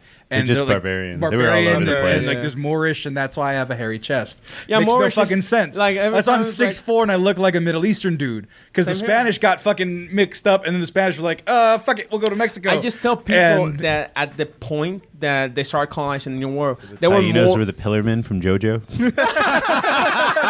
Google that for me so I can know. Oh my god, who the fuck said that? The Pillar Men We are got a from smarter Mexico. audience over here. That's fucking perfect, man. Shit. God damn, I should have said that. Yeah, because at one point there were more Arab dudes and people in fucking Spain than fucking Arab themselves. You know, it's like Right. colonized all that shit. They are very pretty though. Yeah. The Pillar Men. Yeah. So yeah, my relationship with my Oh my god! my people. And those are the Tainos of the Puerto Rican island. Yeah, because Tainos were think of The Rock, but just a little bit leaner. That's really what they are. Shit, like skinny Samoans. Yeah, just skinny Samoans. If you see photos of them, because Samoans are just known for being girthy and just being, I will fuck you up. Right. They had the same figure, but just a little bit slimmer because the other tribes around there were cannibals. I forgot the name of them, but they were cannibals, and that was the whole war back in the day between cannibals and them. And Cannibals and don't eat people, please. don't eat people, yeah. And the fucking Tainos didn't know how to fight. They were just evolving. They were just learning because, according to historians, the descendant of Mexicans and all those, native are actually people from Taino land. Because literally, if you follow the history, Talking about prehistoric wise. yeah. I think he means the Olmecs, which was the culture before the Aztecs and before the Mayans. That culture right there went all the way to Chile to the very end, then went back. Then found its way through Mexico and all that shit, and they said, man, there's some islands there. They looks dope. It has coconut. It might have a monkey or two that might taste great. I'm going there. And they went there, but they never fully civilized to a point where you had like this aqueducts, pyramids. They just have fucking hammocks, but they don't need anything like that because they got caves and hammocks. They're beating off cannibals. Like they have to kill the cannibals first. Yeah, but you would think they will evolve their warfare a little bit more if they're fighting cannibals. But then the Spanish came. There's no iron deposits in Puerto Rico, are there? That's the thing that people always forget about colonization and stuff. It's like, how come Africa didn't do it? Because they don't got iron. They don't have copper. They don't have those types of things. They have lithium, which doesn't work until the future. They were fighting with glass. Yeah, obsidian. That's what we had. That was our thing. The only thing that we had, and we had such a large depository, it was gold. Right. Because it was said that gold would literally just flow down the river because we used to have a volcanic island. And the Spanish went like, I like this. I'm going to take it all. Right. And they exploited that, and then it was all gone. And that's why your parents are your parents. We went all the way back to prehistory, which is interesting, but like... That's another episode, yeah. Well, I mean, you got to feed these tangents when they're going well. But when it goes back to the main topic, the next question is or do we want to take a commercial break and then... I'm going to ask the next question. Clean break. Okay. Because we should go faster now. Oh, yeah, we've introduced our parents. And then it's just like, what is something culturally that your parents gave you that allowed you to kind of find success? Like a good thing, basically. What's a good thing your parents taught you? That's a fast way to say it.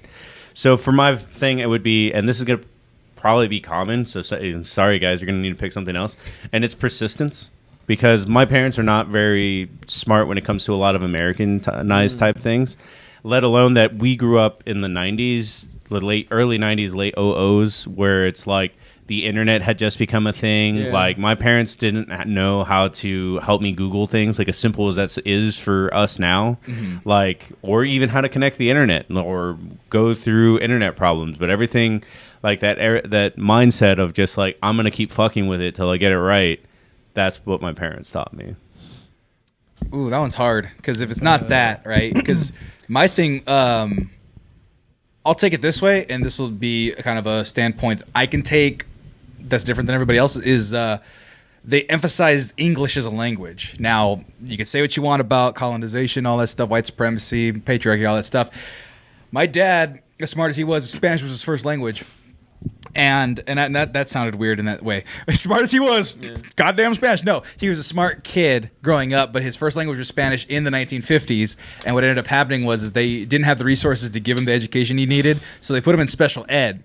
Now, mind you, that was just because they didn't have anybody who spoke the language. So he recognized that right away and was like, oh shit, I don't want to put my kids at a disadvantage. The other thing that he also emphasized was about education was because he ended up going to a pretty good high school, and he had another high school that was more technical, that was a little more college prep. And he had a friend that went there, and his high school, they go, yeah, you're going to be like a civil engineer, like a city engineer at best. Like you're going to just work in the city and never do anything more than that. Now, mind you, my dad liked tinkering with computers, still does, built his own computer when he was like 55, like his first one anyway, and plays games. He's a hardcore gamer, all that stuff. Hello. Hi, out there. They said, okay, well, yeah, you do that. You're just going to be like a janitor and you're going to do that. But then his friend, who was dumber than him, had resources and was like, look, we're going to get this kid to go to, I believe it was UCLA, and that guy ended up going to UCLA, and he's like an engineer now. But my dad was smarter than him and had a hunger for technology. And so he was like, learn English and always know the new technology, always be aware of it. And he didn't quite understand like coding when it came to be like during the MySpace era, but if he understood that was where things were going, he would have drilled that in me. And I know that for a fact. And then, but the English thing, which was take the hardest English classes, learn English as well as you can, as good as you can, I almost said, as well as you can, because it makes everything easier. And his argument was, what? You dumb motherfucker. Yeah, clearly that didn't work. I learned English good. You didn't learn shit. No, but So those classes were really fucking hard, huh? But his thing was, and his premise. And the reason why I say it as such and why it is important was because this was his viewpoint and that people don't understand. But when I say it like this from the guy it's coming from, a kid born in the 50s, the game is played in English. Yeah. That's what he told me. The game is played in English. You could be a great mathematician. You could be a great scientist. You could be a great, historian. But if you don't know how to relay it properly in the language that is most dominant in this country, it won't mean a damn thing. Yeah. So you have to learn English and you have to learn it well. And you have to learn to speak clearly. He didn't have an accent by the time I was alive, but I've never had an accent because of that. It was always like we talked white, if you will, and I've been accused of that, quote unquote. You do. I do. Oh, I don't have an accent. I don't have your accent. No. And I know it's given me advantages that I don't even recognize. My lighter skin and my clear voice. I know a cop has been disarmed by the fact that I look the way I do and speak the way I speak. I had a cop in Santa Barbara put the hand on the holster walking up to my car. I said, "Hi, how you doing?" Completely disarmed. So that thing saved me a lot of trouble. And that sounds kind of racist, but we're in a racist society. No, we're in a 1950s It's upbringing. a realistic thing. It's being realistic. Right. In a 1950s society going into a 90s, early 2000s society, it's something that ended up paying off, even though I wish it didn't have to. But that's mine. JJ? Sort of similar to both of yours. I think the thing that my dad instilled in me really hard was self-reliance. Oh, because so I mentioned earlier when I was talking about like their history, my dad was, for all intents and purposes, a migrant worker. Mm-hmm. And all of their family, all of his brothers and sisters and my grandparents worked the fields and picked stuff. My grandparents didn't own a car. Mm-hmm. So my dad was like, this is bullshit. I don't want to keep picking stuff. Right. So he It's hard work, man. Yeah. He hung out with the dude that drove the truck. He's like, this dude's got a cushy gig. So he's like, I hung out with him and I would still pick and everything. But whenever he needed like an extra set of hands to like help him unload, I'll come with you. Moving up. Yeah. No. And he's like, I learned how to drive by watching him. Like, no one taught me how to drive. No one was there to teach me. Right. Even if like my parents could afford a teacher, like they weren't going to spend that money to teach one kid to drive. Right. Yeah. So he's like, so I learned how to drive for myself. And like, he would always tell me things like that. Like my dad knows how to do a lot of things. He's really handy. And he's like, I had to learn all that myself. Like, Right. Self-taught. So yeah, this is something that he would always like drill into me and tell me like, no one taught me. So I'm not going to teach you, pendejo. Get out of here. He was always, my dad, bless his heart, was always a very bad teacher because he's very impatient. Like, Yeah, well, because he taught himself, and in the time frame of learning gets shrunk to knowing it. Yeah, I assume that's my dad kind of too. Like every like Mexican kid has that story of like helping your dad with like fixing something, and he'd be like, "Get me the Phillips head screwdriver," and you're like, "Here's a ratchet," Yeah, because you don't know what the fuck each tool is. Right. Well, I had to learn them in 2 fucking languages. So he's like, "Give me a desarmador," and I'm like, "Okay, that's is that anything? that's the screwdriver. La chingadera is anything like That's- that? It's like that's not a thing. El cojito ese, el que es así. It just became a series of noises and clicks. Not the right name. That happened to me, yo. But yeah, he would always like the stereotypical story of like I would bring back the wrong tool or the wrong size or whatever, and I was like, I was about to say like the measurements would be really tough at that point. Because you're also converting to metric and metrical a pies. Metric to feet was the nightmare I always lived with. Tráeme uno de 7 octavos, and I would bring him like a 3/16. I don't know what any of these fractions are in Spanish. I'm going to school in English, Dad. I learned English not from you. I did what you told me to. I learned English by myself from watching cartoons, and now you're throwing like math at me. That's numbers. I'm not even in that grade yet. There's actually a good comedian, Freddie Soto, has a great bit about that, right? Where he's like, "Mijo, go find me the thing next to the side on the left by the middle." It's like, what? Where is it? Yeah, see, I would have understood that way better than 7 octavos. Like, I don't know what that is. My grandpa is old school mechanic. He used to do all the service for his own trucks, and because they used to have like 18 wheelers in my family, and they used to haul gasoline around the island. So on Sundays, I used to help them, repair shit. And I'm like, what the fuck do you mean? But I used to have the same fucking problem about, they're teaching me feats in school because there's a conversion rate here in Puerto Rico, but you still use fucking, metric. Was Puerto Rican metric? I won't put Okay. So we went backwards. That's fucking stupid. Occult stuff dropped something that is universal with everybody, every Hispanic I know. Fucking learning. Wait, it's restarting. Did he tell you it was restarting? I think so. I just did this. He's gone forever. Going back. He's still here. Bullshit. Learning English from cartoons is just old reliable. Like, yeah. There's a ton of friends. Cable TV, baby. Not even PBS. A lot of my friends. Oh, we didn't get PBS. Plaza Sésamo. Yeah, we didn't get PBS either. I had Plaza Sésamo, but I had Mexican Plaza Sésamo. So it wasn't Big Bird. It was Eduardo. It was the green one, right? Yes. It was fucking awesome because they got the big titty lady back there. Yeah. And then you should be like, B, C. And I'm like, yeah, my ABCs. Yeah. Wait, what big titty lady? Oh, you didn't get her in. I didn't get her. I had Maria. Oh, no. And We got Jeff something better than or Maria, man. We got this like cocoa butter lady. Oh, amazing. Cocoa butter lady. Shit, man. I'm more in tune with the Mexican side. Oh, Plaza Sésamo. I didn't have. Sésamo, I had Big Bird. Like Eduardo. I still remember. But no, I had a lot of friends that had to learn from PBS. That's really what it was. Mr. Rogers and stuff like that. And so there's actually two that come to mind. It was both Jesuses. It was Jesus Diaz and Jesus Barragan, if I remember. And one of them didn't speak a word of English. Like, we would talk to him and he'd be like, see? And I remember him being like rail thin, really tiny dude, right? And we would talk to him in full sense. He hung with us.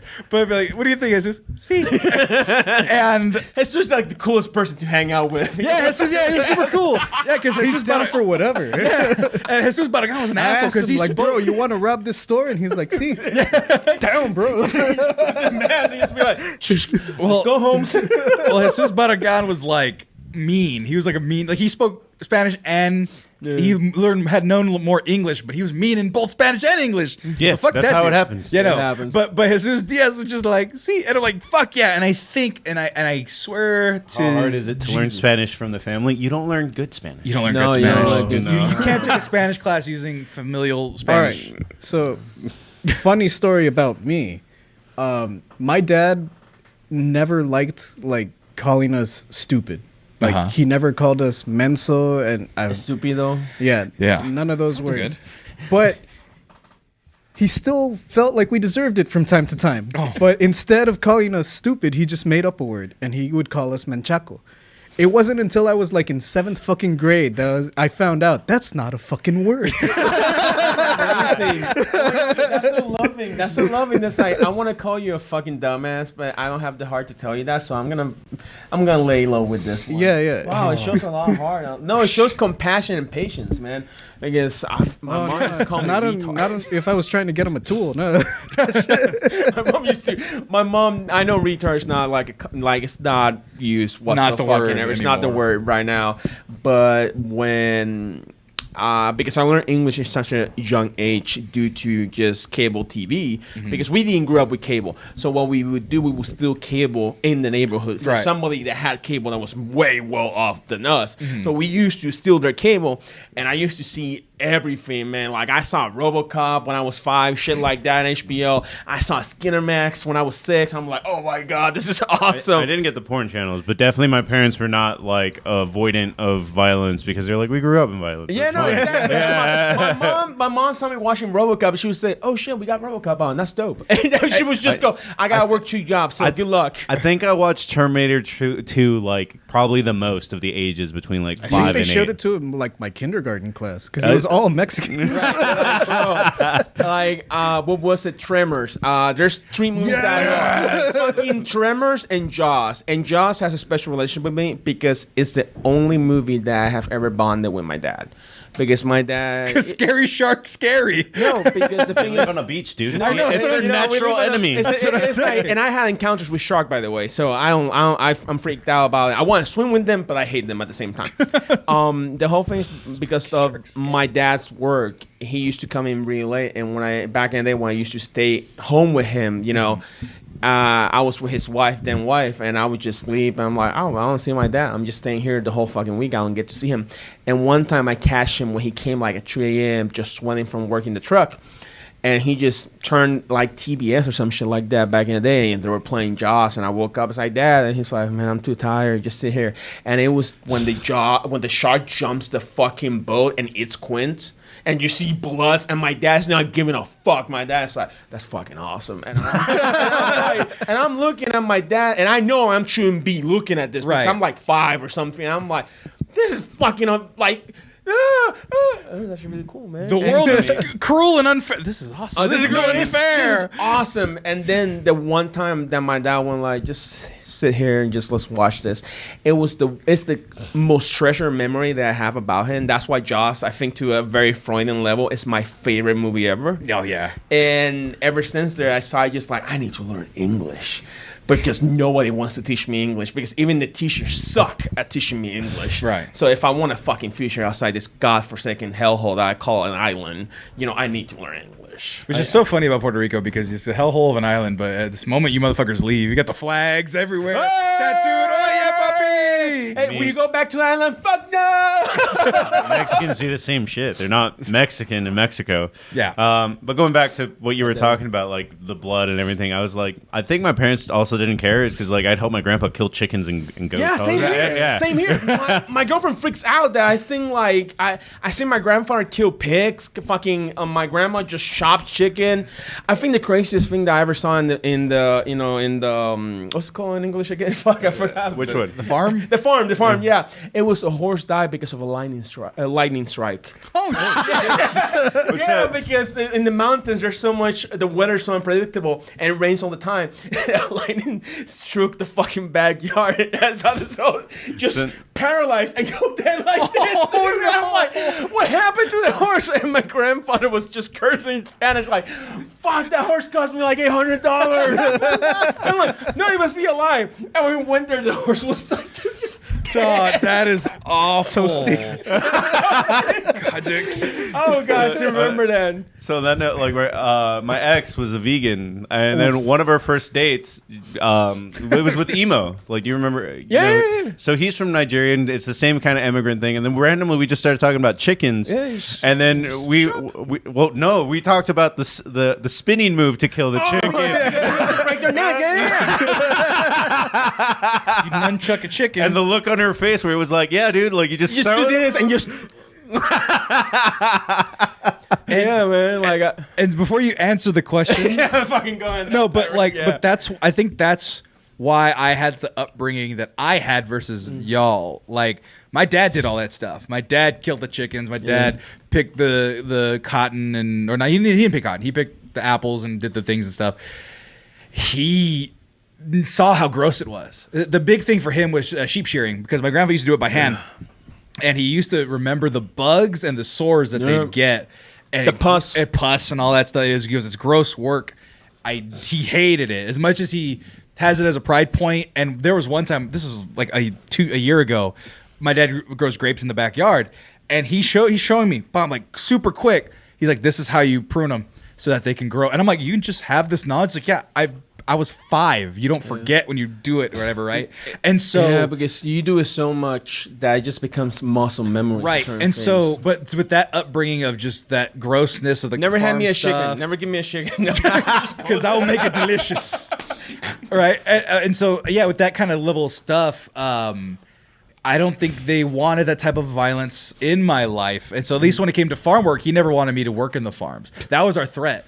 He would, because anytime we didn't do good in school, he'd be like, do you want to go work in the fucking farms or do you want to go to juvie? The juvie court was down the street. I could always see it. I step out my door, I look right, there's juvenile courts.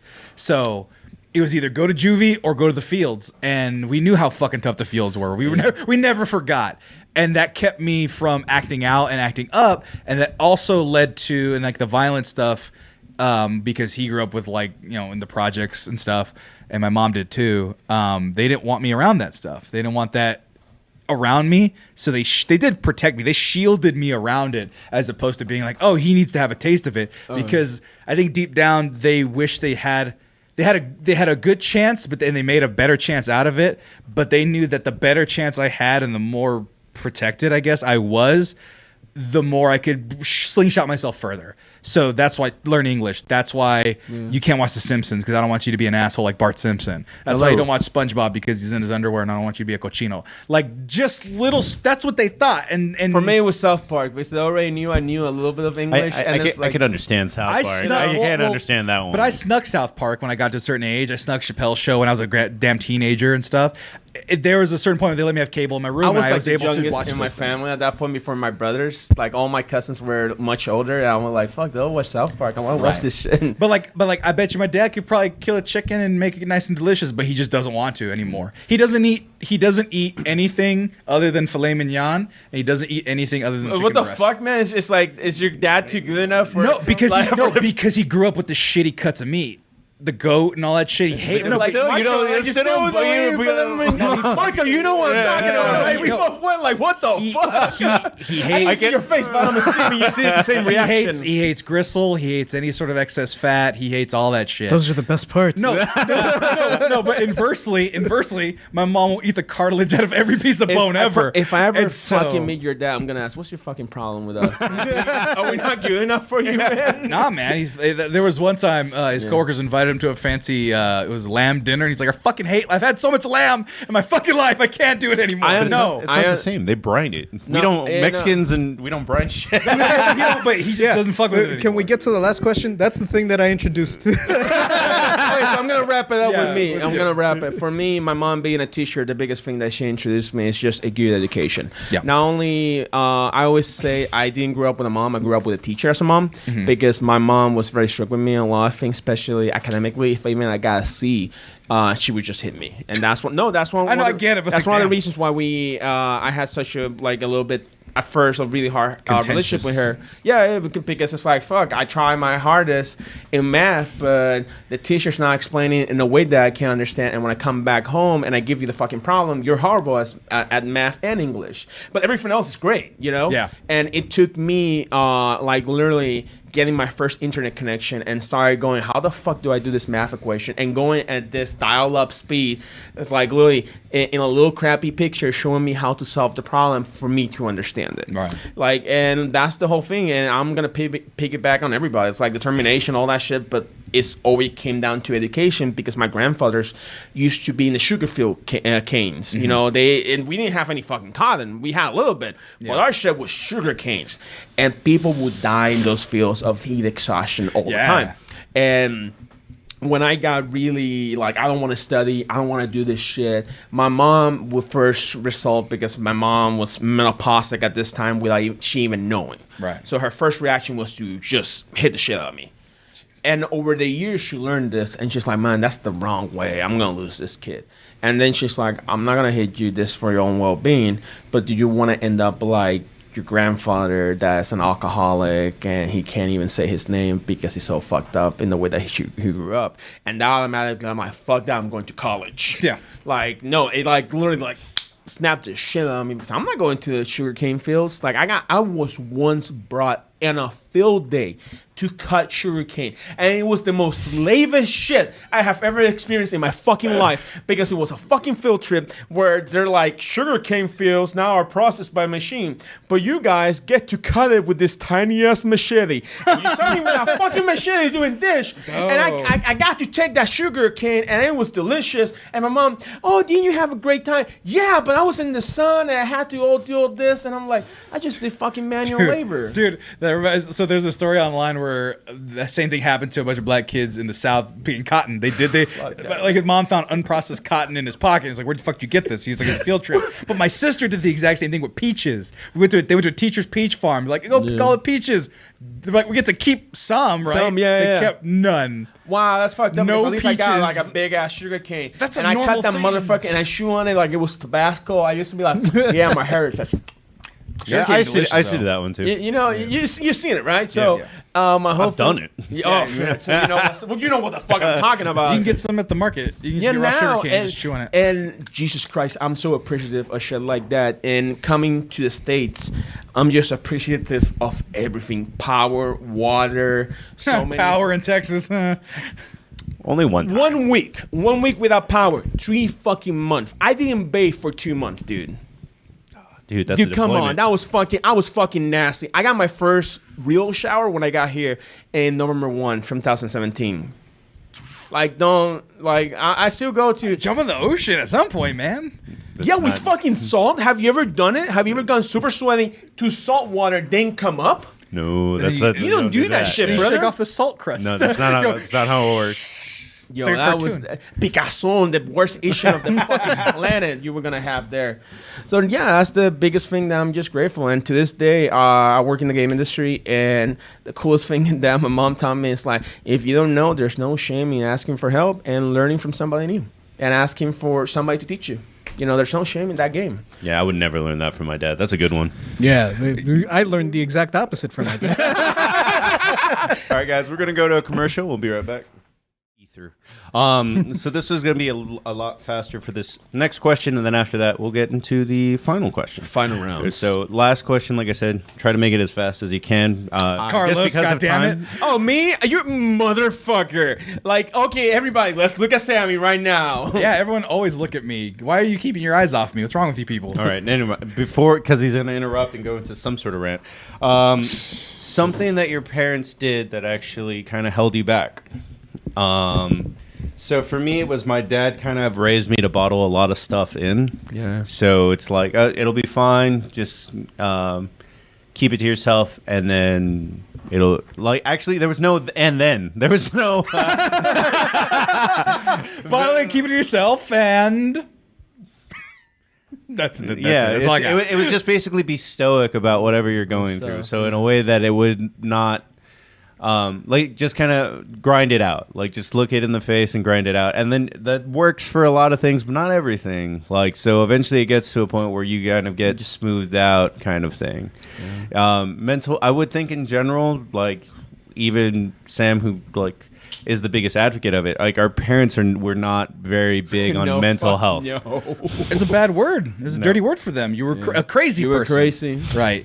In that time, right? Like, I mean, I think I was just hyperactive. That's all it was. But as a kid, they were like, he might have ADD. And ADHD, baby. Yeah. I was the shit back in the day. And sugar.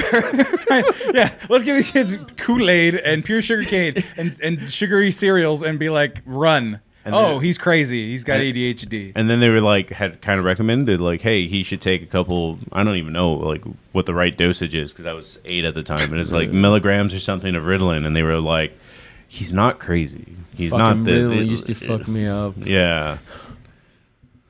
It's like it's not. Oh, they gave you Ritalin? Yeah, they gave me that because I had a lot of hard times just fitting in when I was growing up. Gotcha. And they taught many things, and then when they switched me to a better school with better learning, Yeah. I was like, school doesn't suck, so Yeah. I'm not gonna act out or be the fool. Yeah, cool. And I just literally was night and day because I had shit to do. It's not like, the teacher's not here in the classroom for the 5th week consecutively. It's fucking crazy back home. Shit. I would say the other thing that I learned and this was over my own course of my life, is just kind of to be more open-minded to about a lot of cultures, because my parents were so isolated in their Hispanic, that it was like everything. Like when it comes to Asian cultures, everything was Chino. That's not. No, Oh, it that's still true. happens so much. Yeah. I have a chinito. It's Yeah. like, bro, that's fucked up in so many ways. Right. When it came to like either the Black American experience, or even knowing that there's a difference between like a Black person and a Nigerian or something, and that they have completely different backgrounds. Just seeing every white person as gringo or güero, like that was like. Well, that's actually kind of right, though. I knew you were I going mean, to look, I'm like, they're not beating up Italians and Irish anymore. So yeah. and them with them, the other whites. Yeah. But yeah, that would be about it. I mean, Yeah, I guess I can go with mine. I mentioned before. Yeah, I didn't and shouldn't have been as sheltered as I was, for Christ's sakes. I think that by not exposing me to a lot, let's put it this way. By not exposing me to certain things, I had to go find it myself. And by finding it myself, I had a different interpretation and a skewed image of it until I was old enough to understand, don't be a dipshit, right? And I talk mostly like with girls and stuff. Like I didn't have a sex talk, really. My mom's sex talk was... I was having sex before I had the sex talk. Right. Yeah, no, yeah, I didn't have game. And so like here's my mom's advice. This is my mom's advice for everything. Before we'd walk out the door for anything, you know what's right and you know what's wrong. I raised you well. And then you just have that haunting you, right, in the background the whole time, just Catholic guilt. And then my dad's sex talk boiled down to, and this is even shorter than the already short conversation, which was, don't get an STD. You could probably die from it. Back in my day, you could get penicillin, you'd be fine. That's just the funny part. And then if you get a girl pregnant, like let her make the decision of what she wants to do, but we can take care of it if we need to. That was it. And that was like a week before I went to college or ended senior year. Goddamn college?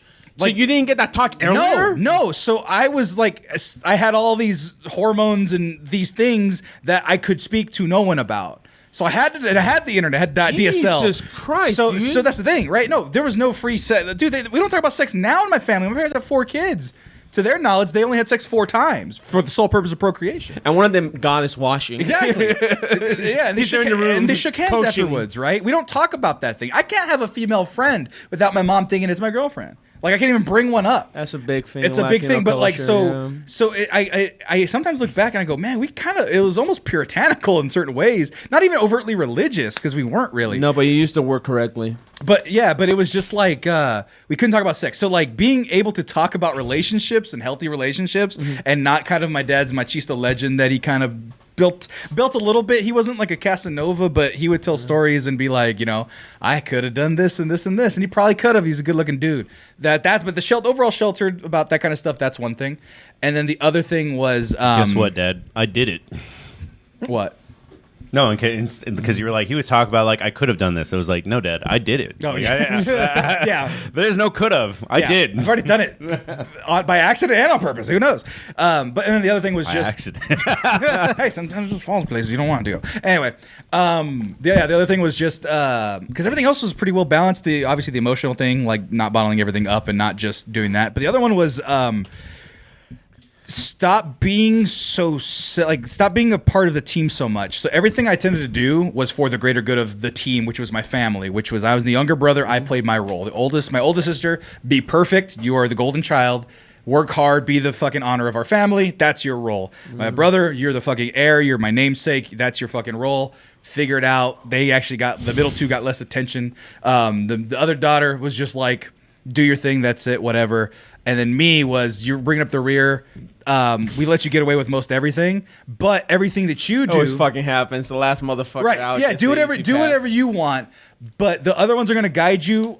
I'm more hands off approach. I'm there for you, but if you need to talk to me about serious stuff, I'm not there. And if you have serious stuff, to talk about, you shouldn't bring it up because it might be detrimental to the ecosystem. So I keep a lot of, in terms of like keeping things to yourself and just putting it away, I did that not because it was the manly thing to do. I did it because it was the greater good. And why should I bring my problems to everybody? So that's why I tell you guys all my problems now, because I held a lot of my problems inside. I'm fucking listening to every single one of you. I'm like, God damn, this just repeats itself so much. Yeah, no, it's the culture, right? The culture is universal in that way where. I mean, there is an argument on Carlos's point that can be made that there's a lot of it that is almost universal just to like immigrant experience. Right. Like there's a hard-nosed person that's like, we have to make it here. Right. And then it's like the whole thing that my first daughter or son has to be a doctor or a lawyer because it's the fastest way that they get money and status here in the country, and we can't fuck this up if we're first generation. Right. Yeah. And they gave us a little more freedom, but I don't think they understood the implication of what they were telling us. Like my sister, we're all college graduates, all 4 of us, 4 years, all from major universities, and that was expected. Once my sister did it, the first one, it was expected. And so, like, I don't even congratulate myself for graduating college. I don't feel a damn thing about it. I didn't have that expectation, but because I was the firstborn male from my dad's side. Yeah. And none of the previous male ever graduated shit. Some of them didn't even do high school. Mm-hmm. My dad didn't do high school. You didn't do high school, right? Yeah. So I had many uncles that died in the streets. Either they were in jail or died because of drug overdose. They were like, dude, you gotta go to college. We don't give a fuck. You gotta go to college. Yeah, and that was our thing, was you got to go to college, you got to finish in 4, otherwise you got to pay for it yourself. Yeah. And because he paid for everything. And yeah, it's just that expectation. So now I'm slowly learning to unbuild that, hey, do things for yourself. I couldn't tell you anything I did for myself prior to maybe 2 years ago. Everything was for other people, in the service of other people. The only thing really that was for myself was this, and even then, I emphasized everyone else over what I wanted and needed. So, yeah, thanks, folks. I'm working on it. JJ. Shutting up. Wait, they taught you two or to not shut up? 2. Oh, yeah. Yeah. Wow. So I'm sorry. No, that was like, holy shit. no, yeah. So the story my parents like to tell me is that when I was a baby, I would cry for like every little thing, like everything. I would cry. They never slept. So I guess that pissed them off, because when I learned to talk and I would ask them stuff or I wanted to talk to them, they'd get mad and they'd tell me to be quiet and that children should be seen and not heard, stuff like that. So I learned that and I shut up. And now I don't talk. Like, now you're on a podcast. You can talk all the time. Right, no, yeah. But This like, is the most words you say a week. every place that I've worked at, and even when I was like in school and stuff, everyone's like, he's so quiet. Like, I think I might have given them shooter vibes or something. Wow. He's so quiet, but it's like People keep giving me Snickers and saying, have a nice day. So Paco told me not that long ago that when I was living with Jordan, like when I moved to Austin and I was staying with Jordan, that Jordan would message him every now and again. He'd be like, I think JJ's pissed off at me. And Paco would be like, why? Because he's not talking to me or nothing. And Paco would have to tell him, no, dude, that's just how JJ is. Right? He just don't talk. He just doesn't say. If you ask him something, he'll tell you. He'll give you an answer. Like, he'll talk to you. You've even said that to me. Yeah. Where it's like, I go, I don't know anything about you. He's like, you don't fucking ask. And I was like, oh, that's fair. I really don't. I'm sorry. Do you ever get into like this weird thing where like, because I kind of have that to a degree where it's like, I don't give out information about myself because I'm more of a listener.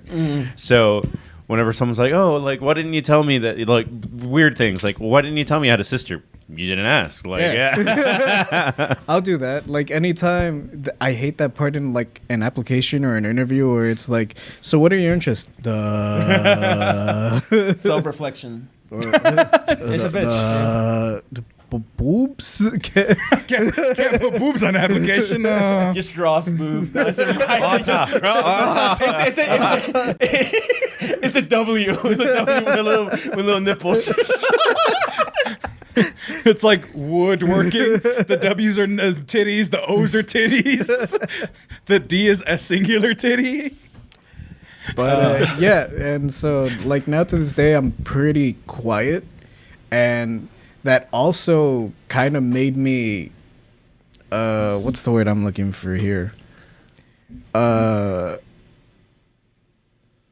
Self-detrimental, to where like I won't speak up sometimes. Like I'll just take it Like whatever bullshit's going on at like work or school, it'd be like, and I might be mad, and it might be completely unfair, but I'll be like, well, it's bullshit. You're not a self-advocate. I'm not gonna win anyway. Yeah. Right. Yeah. Like I remember when I was in high school, the band would always do this big trip to go like somewhere. Like they would go to Florida, Disney, both Disneys. And one year they were like, all right, we're doing it big. We're going to New York. And I think that was like my senior year. So I had gone to all of them except the senior one because I missed the deadline to pay the price of the fundraiser. Yeah. Or pay the price of the trip. So I showed up that day, like the cutoff day, with the money in hand. Like I was walking around $500. Jesus Christ. Jesus. And $500 and like to go to New York though, like that's pretty. Yeah. yeah, It's no, good. that's why I went to all those trips because I was like it's gonna be cheap. This is the cheapest. My mom like recently was like, I really want to go to Disney. I was like, why? Well, because we couldn't take you when you were kids, and now like you can. Now you can take yourselves, and I kind of feel bad about that. But so yeah, I showed up like on the deadline, money in hand, and they wouldn't take it. They said, no, every spot's filled up, blah, blah.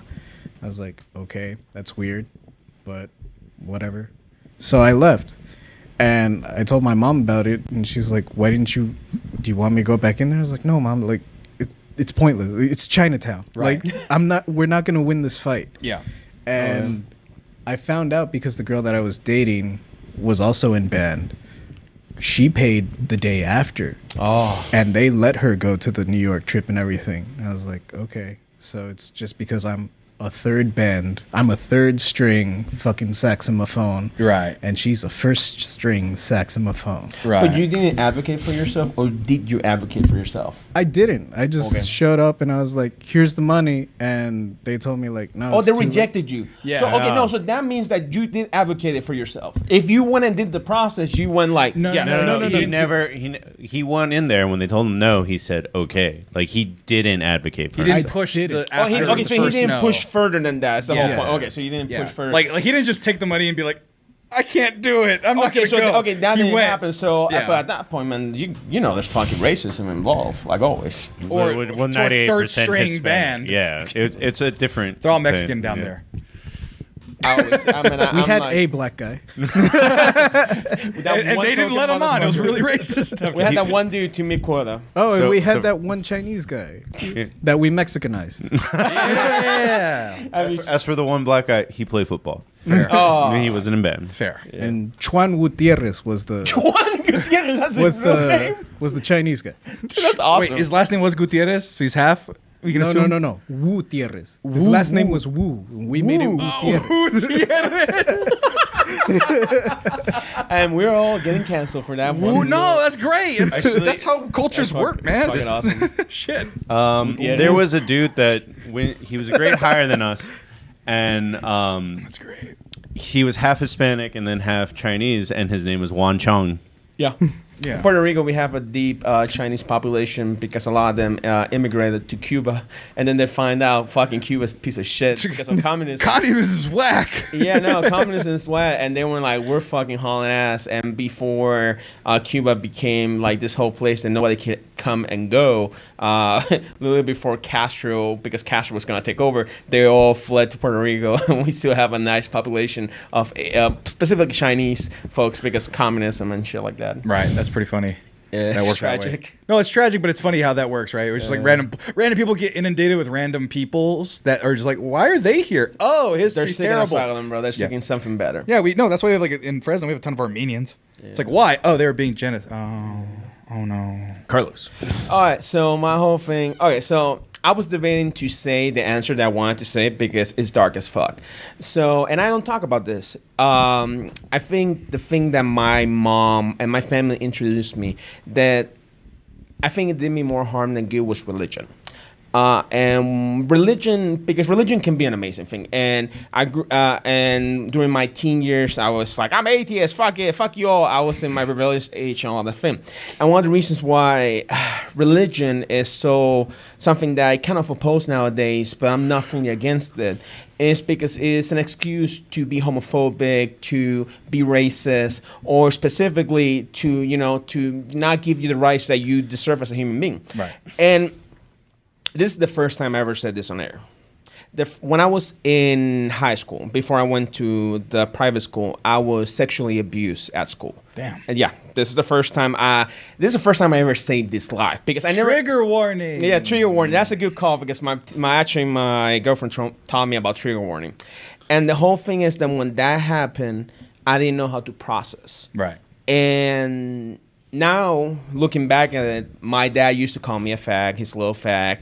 My mom used to go to Catholic church, and homosexuality is a sin. Fire and So I didn't know what the fuck I was. I was just known somebody took advantage of me. I was really small. Does that make me gay? Because nobody would talk to me about this. And then you got inundated with shame and all the things that come with it, right? Exactly. So religion was a big part of this, and that's why Catholicism overall, I talk about it all the time, but I fucking hate it to my guts, because it just does so much harm when shit like that happens. Right. And that's why you see me on all those political rallies, because like, man, I've gone through this shit, and it fucked me over, and it took me, and it still takes a lot out of me to even talk about this. It's like Puerto Rico and all this shit. It takes so much out of me to talk about it, and now especially I'm doing it because I feel like fine talking to you, and this is something that I won't even talk to Corey about. Yeah. Well, because the thing is that it's why this show exists is that Latino men have used these spaces to talk about stupid bullshit and sexist shit and shit that was destructive and self-imploding and all that shit. And now, hopefully, not just this space, but ones that we're creating amongst our peers. But ones that we're creating amongst our peers, just this generation that is trying to figure themselves out and get things right this time, make it to where you could say something like that and not feel sported. Listen, I would still kick your ass. I have cut people, so don't think I'm funny. Like, no. Like, people in Double Toast sometimes underestimate and they make jokes. I'm like, hey, I have gotten into knife fights before, so y'all fucking chill. Yeah, if you just forget, he is a jet, or is it a shark? I forget. It's a shark. Okay, anyway. It's funny because you're like, they make fun of me over there, and then our audience is like, oh, sorry to hear that, man. Yeah, man. Well, it's still to this day, it still fucks with me, and I still talk to my girl about this. And it always created this divide between my dad, because my dad is very homophobic. Right. Yeah. And when I first found out the closest thing that I had to a dad was gay, it really opened up, because it's when I felt like maybe I can talk about this with him. Right. Maybe I can talk this with my mom. Because for the longest time, I would tell my mom I don't feel comfortable around people. And I would say the walls are coming in. So they took me to psychiatrists, psychologists. And at this point, I had a near-death experience because I was surfing. And my excuse is because I almost died surfing. It wasn't that. It's because somebody in power took advantage of me. You had trauma there that you couldn't even speak to. I even told a psychologist, and I remember I told my mom when I was already in high school, it's like, listen, when I was almost about to graduate type of level, I must be like in 10th or 9th grade. I'm like, I'm going to tell you some shit. And my mom is like, why you never, I'm like fuck, like pray the gay away. Yeah, what's like support? that's the thing that Catholics, especially in Latino communities, deal with. Right. Like when I say like there's a lot of machismo, a lot of bigotry in Latin culture, and people like, you excited, motherfucker? I lived this, so don't tell me that. In the most dangerous form of it too. Yeah, because they would get lynched and would get killed. Right. And like that's one of the things that if I ever said this to one of my friends at that age, I was going to get the shit beating coming from school. Yeah. There was no way I was going to come in with all my teeth. You know what I mean? And I was really scared, so I didn't say shit. Now as an adult, I'm like, yeah, I can talk about this because I also know how to defend myself and I feel more empowered. I will fuck up somebody for you. With you, right? So, like, I would. And now I can make jokes, I can make certain things, and it's still like, yeah, I'm not dead. And to Marcus' point about sexual talk, this is the point that I had to really figure this out for myself. And my mom gave my sexual talk like when I was 12. But by this point, I already finger banged my little neighbor, this fucking girl that I literally told her I feel, and she's one of the first people I ever told. It's my neighbor. She was really good friends with me, and I told her like, somebody did this to me, I don't know. And she's like, oh, do you not know if you like boys or girls? It's like, I don't know, because I was like, you shouldn't have had to make the decision exactly. And the whole thing, how that escalated, is like, well, and she was like very okay with me just going like, Do I like this? And I'm like, I don't know if I like this because I was too young there. Right. And it's not until my last year in college, last year in high school, I was like, I think I like pussy. I want to try it. And I'm gonna try like it's a fucking dish. yeah, no, the way you said it's I like, didn't know. I think I like pussy. I I'm was gonna try so it. confused because Mofongo?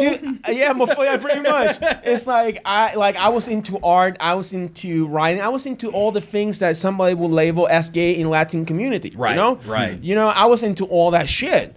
Because I like sports, but it's not like I play them to get a scholarship. I'm like, oh, I want to do a painting to see if I can get in a good college. That was me. Yeah. And automatically, that was an insult in the play yard. That was an insult everywhere. Right. And I'm like, I don't know. And if I am, I'm going to fucking kill somebody if somebody insults me.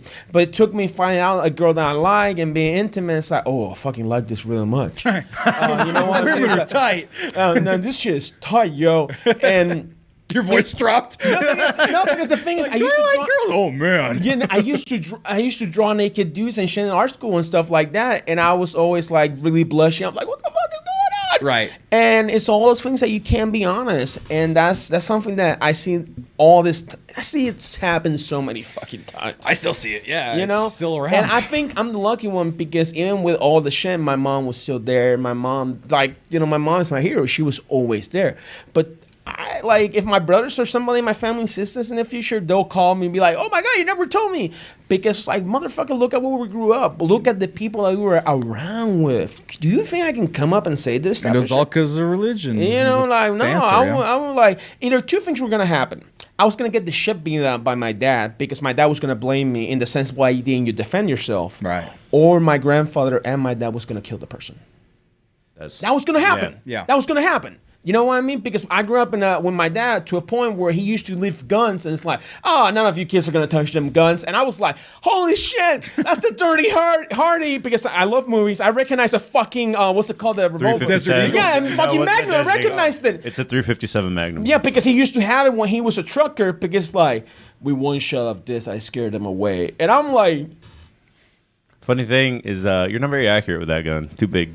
No, but the whole fucking point is that he didn't. That's my grandfather used to say. You don't need to be accurate with a revolver. He was the Russian from Snatch. Like, it's really heavy. You can hit him with it. No, not even that. The whole I thing say is empty that the chamber and let the Lord decide. it's so fucking loud. It's so fucking loud that on New Year's Eve they used to shoot with that gun. Yeah, and he used to be kilometers, and it was like a fucking rifle going off.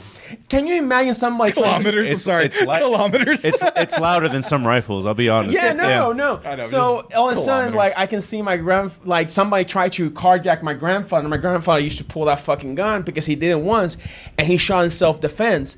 And that fucker went through his window through the other dude's car and fucked that car up, and the dude went just running. You know what I mean? That's the type of gun that you have. Oh, I thought the trajectory was gonna keep going where it went through the dude. No, like, his rib cage is now over like, there. No, because it would have there would have not been a body. You know what I mean? That's the type of thing that, like, I joke with it people. leaves big holes, dude, man. I'm a big gun dude that's like, gun ownership, but we also need gun control immensely in this fucking country. And in Puerto Rico, guns law is super strict. So for him to get that fucking gun, it took a lot.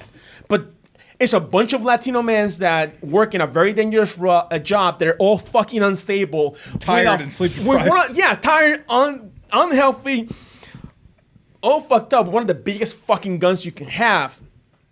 Oh yeah, I just got sexually assaulted at school today. No shit. They would have fucking. They would have fucking. And I knew that coming in that day, and I just went into my cousin's room. I just want to play the Sega Genesis. I don't want to talk about today. And I was like that for a couple of years, man, until I got into, that private school. I am laughing to keep my heart from breaking because that's fucking awful, man. I know, right? Like, I'm talking about. I'm like, it's casual, but it's a new revelation. It's a new revelation for me, who's been your friend for so long already. And I don't talk about. And you don't talk about it. But this kind of shows why I am the way that I am with so many things. That's why you see me rise. That's why you see me in politics involved. That's why you see me, like, listen, even people that I don't like, there's people that I met here in Austin that I fucking hate. But I still give them a hand if they need it because it's like, bro, we're fucking human. And we all go through so much fucking trauma that I can't really judge you. Right. You know? So fuck religion. So the moral of the story. And I don't want to say that because the whole thing, the pastor, El Padre that we had was the coolest fucking person on the planet. he was the coolest fucking person that I had in that Catholic church that we went. And I always wanted to tell him, but because it was always said that you're going to hell. Right. I'm like, man, you're a cool dude, but I can't It's tell you tough, this. man. Yeah, man. Well, Now I got really depressed. well, we're gonna pick it up. We're gonna end on a high note. I know, Like a ska show. Pick it up. yeah. Well, You might win a all Grammy. shows end with the encore, and it doesn't matter what genre of music it is. Yeah. Just ended on a soft ballad. Now it's like encore. Yeah, no, you end on a soft ballad. I'm already walking out. No, but just to end it on a soft note, just something that, because we all are transcendental. We're not our parents. We had to take what culture they gave us and then grow into what America is, and then take something and make it our own. So what's something that your parents initially like came across and they were like, why? And then they came full circle on. And then for me, it's pretty easy. I think that's why Sam made the thing that he did. It was music, because I mean, I grew up like I said, I grew up listening to a lot of Tejano and stuff like that. Mm-hmm. And then at a certain point, they were okay with me listening to country because they just thought it was basically Tejano in English. That's just the way they saw it. And then at a certain point, I got into punk. And they were like, no, we hate this. Right. Exactly. And then it got really weird for them when it was like, well, the little boy, Mijo, is now hanging out with, like, my friend Jeremiah was like 6'1", and he was taller than me, and he had a tri-hawk, like mohawk. Yeah. Right. Yeah. It's the one that you see in what's called Return of the Living Dead shit. Yeah. And so they were just like weirded out. And then like when it comes to like religious things like y'all were talking about, my friend Mondo literally shaved his head into devil horns. I love that. It's fucking metal. Well, he was a metalhead, but when there's so few just people into rock music, we all just kind of congregated. My parents lumped all of us into like the goth subculture because that's the closest thing they had in Mexico. Right. And they would just call us dark. Los góticos. Yeah, los dark. Todos tus amigos son dark. Los Yeah. darks. Yeah. I thought for a moment, let's learn negritos. Dark? Wait, what? No, they would just say that. Los negros. Los negros. Hey, where's Tommy? Oh. And then even, not even, like, even worse than that, than being called negros, because negros is just like they wear black clothes. Yeah. But we like the cholos that were kind of like Mexican American themselves, they'd be like, oh, los freaks, like ahí vienen los freaks. Yeah.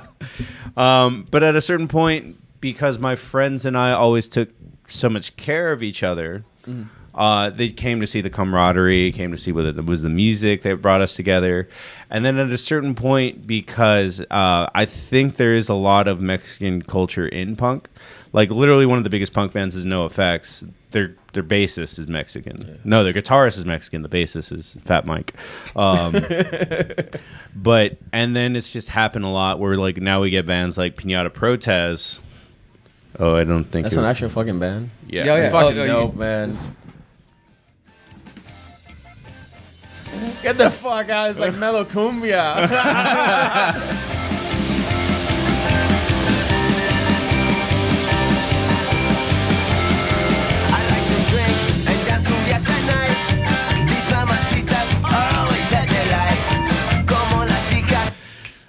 That's fucking awesome. Yeah, I've seen him. I've seen him like 3 times already. Holy shit, man! Invite me. He always goes and sees him. I'm like, I'll go. Fuck it. Fucking take me next time. That's for sure. Dope as fuck, dude. Well, the last time we went, just to tell a short story real quick, or a fun story real quick, we ended up hanging out with some TikTok people. Like she is famous for TikToks and making dancing TikToks, and then that's right. She has a band, and we ended up. That's the whole reason that we ended up with like 15 people there that show. It's fucking awesome, dude.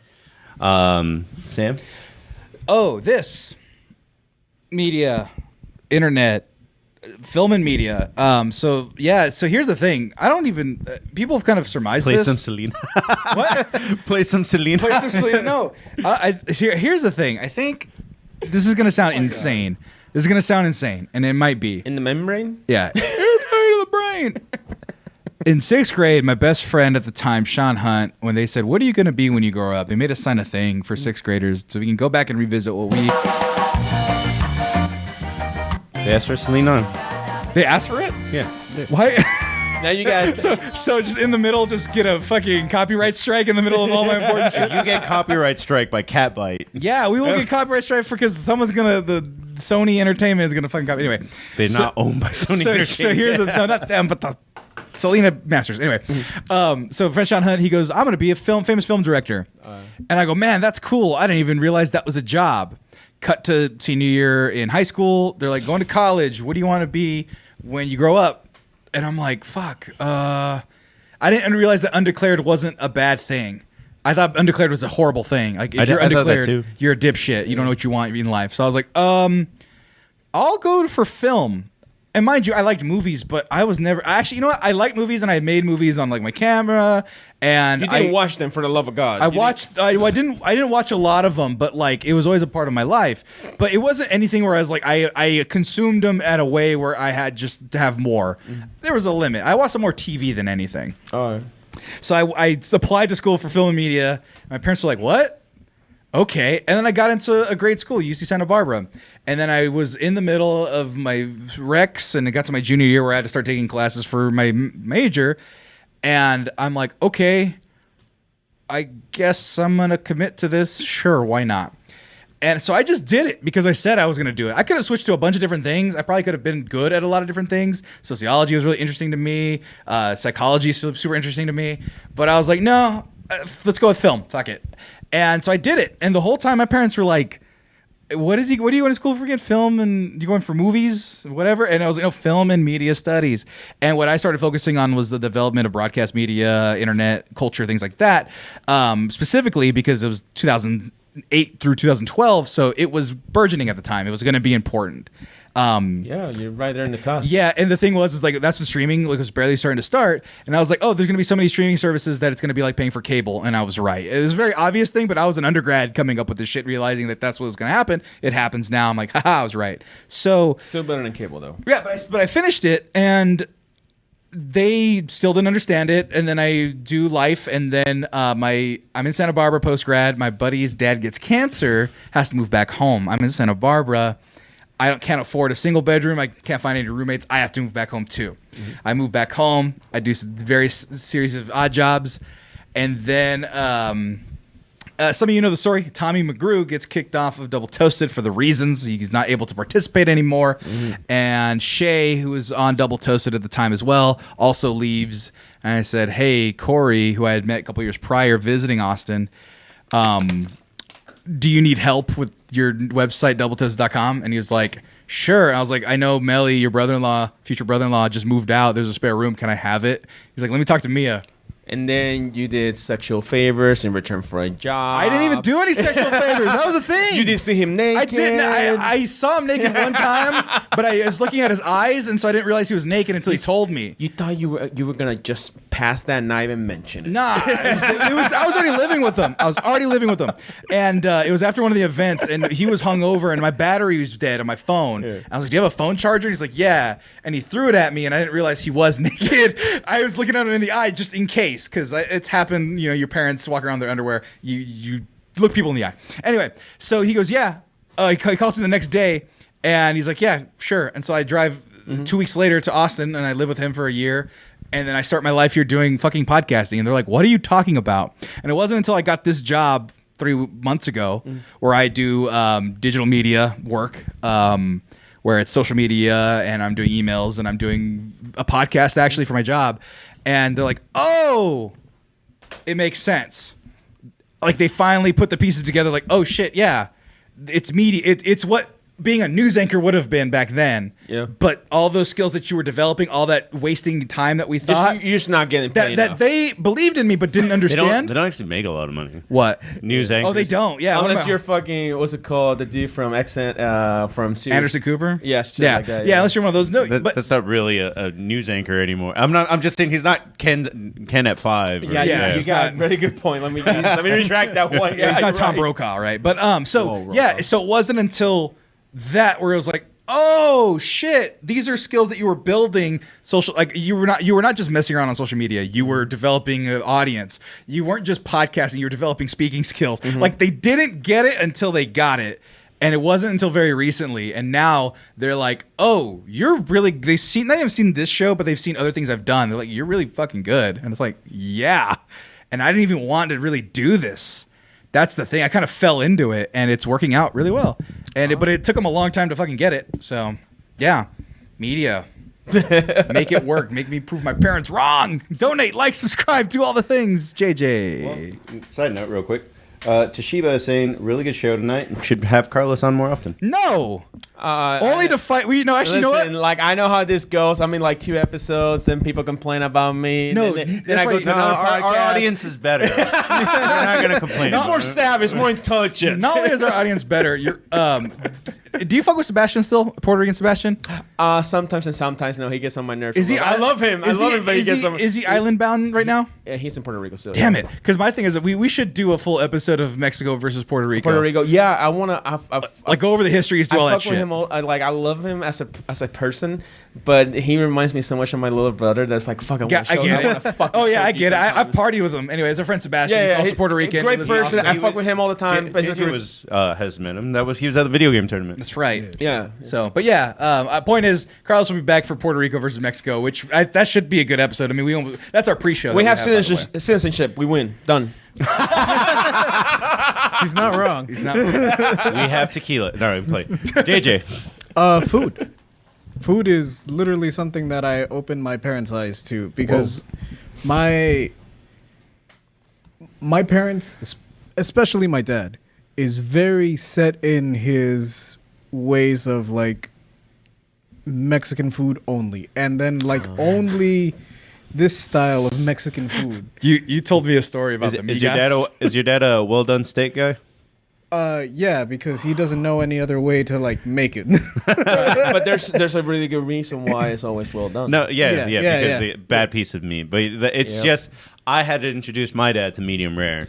Yeah, me and my brother introduced my mom to like medium rare, and My mom still don't fuck with it. She has to have. She has to have it cooked. so Tough. my dad was a trucker. Like after he learned to drive, it stuck. It pays well. Yeah, it does. And he was a trucker in Mexico for a while. And there was one time when I think him and one of his cousins, or just like a very close family friend, they both had to go to like really far south, like fucking what is it, Chiapas? Is Chiapas the Chiapas is really further It's south. the southernest part, right? I think so. I know that's where there's still like a lot of Native American reservations, and that's Well, Right. they had to go like there. Yeah. And it was raining really, really hard. Like it's the rainforest. yeah. Yeah.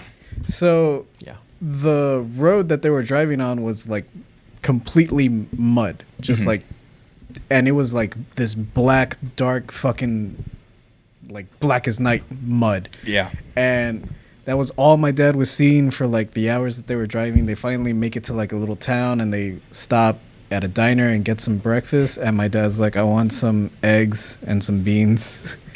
And they brought them out to him, but he's used to pinto beans. And over here they had to use black beans. Right. Yeah. I knew So it when black. they I'm like, you were fucked, dude. Yeah, no. So when he got his plate, but they were refried black beans, bean, yeah. so they looked exactly like the dirt that was outside. And he's like, I can't eat this. Damn. So I don't. But yeah, my dad still like when they came over to visit recently. Where I lived before in my old apartment, there was a barbecue place like 2 blocks down, so I could just go and pick up some barbecue real quick and drop it off. Now, not so much. Now, like I have stuff that I enjoy that's close to me. Like there's a Wendy's not too far. There's a pizza place not too far. I fucks with 7-Eleven sandwiches, so it's right there. Right. My dad, not so much. So when they came over to visit, I was like, when the fuck am I going to get you guys now? Because, like, there's no barbecue place. There's no chicken place Right. close to me. There's a burger place, but Dad doesn't like Wendy's burgers. Right. Domino's. No, I ended up getting them more barbecue because there is another barbecue place. Southside. No, Poke Joe's. Ah. I was gonna say, But it was more expensive. Like it's that might be just like COVID though. Like Poke Joe's is pricier than Smoky Mo's. At least All these rhyming ass barbecue joints. yeah, I was gonna say Smoky Poke Joe's, Joe's, Smoky Smoky Joe's. Joe's. Your name Lowe's. ends in O. You're a fantastic barbecuer. Michelangelo, Leonardo, not Raph. No. He sucks. That was the coolest. He overcooks No, he brisket. sucks at barbecuing. Um, But yeah, like for a while in high school, I really was into like cooking and just like I kind of wanted to be a chef. And I started bringing in like all these kitchen gadgets and like different types of foods and different types of techniques into the kitchen and introduced like Chinese food. I was like, "Look, this is fried rice and it's good. Yeah, it's rice. He's like, I know this rice. This is orange chicken. They made a chicken taste like an orange somehow. Right. But yeah, so that's probably the thing that I most influenced with them. To this day, I'll like call up my mom and tell her like she'll tell me that like I'm just too lazy. I don't want to make like breakfast, and I'll be like, make overnight oats, and she'll be like, what's that? I'm like, you get oatmeal, right? Like the regular ass oatmeal, not the one with the man on the box. But you get like regular ass oatmeal. You throw half a cup of that in a glass, a jar, something with a lid. You throw some milk in there, about a cup, and then you just leave it. And in the morning, you throw in whatever like fruits you want, or you can throw in some yogurt too, and you just eat it. Like it's done. There's Yeah, no I muss, Just no got fuss. into Greek yogurt too. yeah. Greek yogurt's so disgusting to me. I love Greek yogurt. So bitter. I like it. That's the whole point. Sour. I mean, I like better tasting things. So that's Oh, probably also fine. brining. I wasn't kidding about brining. I brine turkeys. My parents had never I mean, they never had turkey until they came here. This is an American bird. Come on, unless it fucking crossed the Rio Grande somehow. Woo, swim. One of my uncles killed a turkey with a truck because like Not to eat it by accident, I'm assuming. the turkey killed itself. Like What? It was a suicidal turkey. yeah, because my uncle had a big ass fucking truck. It wasn't a dually and it wasn't lifted, but it was tall. Right. Like it was a workman's truck. And he was driving back to Fort Worth, I think, from Eagle Pass. Uh-huh. And it's nothing but like monte and like Yeah. ranch. Yeah. So on the drive up, he was like, "Oh, there's a turkey, like on the side of the road," and he's going like 60, and it's still far enough away, and the turkey is still like on the side of the road, and the turkey looks at the truck and decides it's his time, and not only gets in the middle of the road, but jumps at the opportune moment to go straight through my uncle's windshield. Is this Paco's dad? Oh, that's awesome. Oh my god. That turkey needed to see God that day. It's like, I have an appointment. He saw the inside of a Ford F-250. A turkey, the truck at that velocity with a turkey, it was like a cannonball. Yeah, Through if the you- windshield? There was a perfect, Yeah, if you ever seen there was a Mythbusters, perfectly turkey-shaped hole like in the cartoons in the windshield. Have you ever seen Mythbusters? No. Because Well, they, yeah, you- the show. but there's one of the early myths is what would happen if you have a turkey that hits the window of a plane, and they tested all this birds, all this, and they just went, let's go with a turkey, and they did unfrozen turkey and frozen turkey, and both lit like a cartoon fucking hole, like somebody cut it with glass cutter type of shit. Jesus Yeah, Christ. you should fucking unbelievable shit. But yeah, so And like then you went home and brined it. I totally It was did. delicious. It was delicious. I mean, he wasn't gonna drive all 7 hours with a broken windshield. I had to come back. Broken wood chip and a rotting turkey carcass. Good Them's thing, good eating. good thing you don't have to deal with any of the plumage. It's already gone. but I had a really comfortable This pillow. part is really hard. I think it's glass. Those are just prizes. Don't worry. Dude, I've had that happen with duck. When I shoot duck, it's with a shotgun. So yeah. I only had that with that deer, but it's I just hit it just in a little corner, and he just hauled away. I'm still alive. I'm like, I'm sorry, man. Yeah, I hit a possum one time, and I felt bad, even though I hate them. You should have They're ate still it. good- You would feel better. Yeah, they're good for the environment. Yeah. Fuck them. So for me, what's the one thing that I think technology overall, because my mom being a teacher, being all those things, she didn't like tech. She couldn't fucking use a goddamn computer. We had a typewriter until 2000. You know what I mean? Until the turn of the century. Like, for real, we had a fucking old school typewriter in my house. And I was typewriting like little shopping stick, just doing this because I'm like, well, I need to do my report, and all my reports were like, you got no pictures, no nothing. It's like, yeah, I got no internet, no. And once I drew something. yeah, pretty much. I had to draw like with compass and like perfectly color it very well because it needs to look presentable for a show and tell and shit like that. And other kids are printing shit from the library. I'm like, I can't afford going to a library because it's so fucking far away from me. And the whole thing is that once we got our first computer, I was like, man, this computer is fucking shit. What the fuck do you need a computer? Like, Word? What's Word?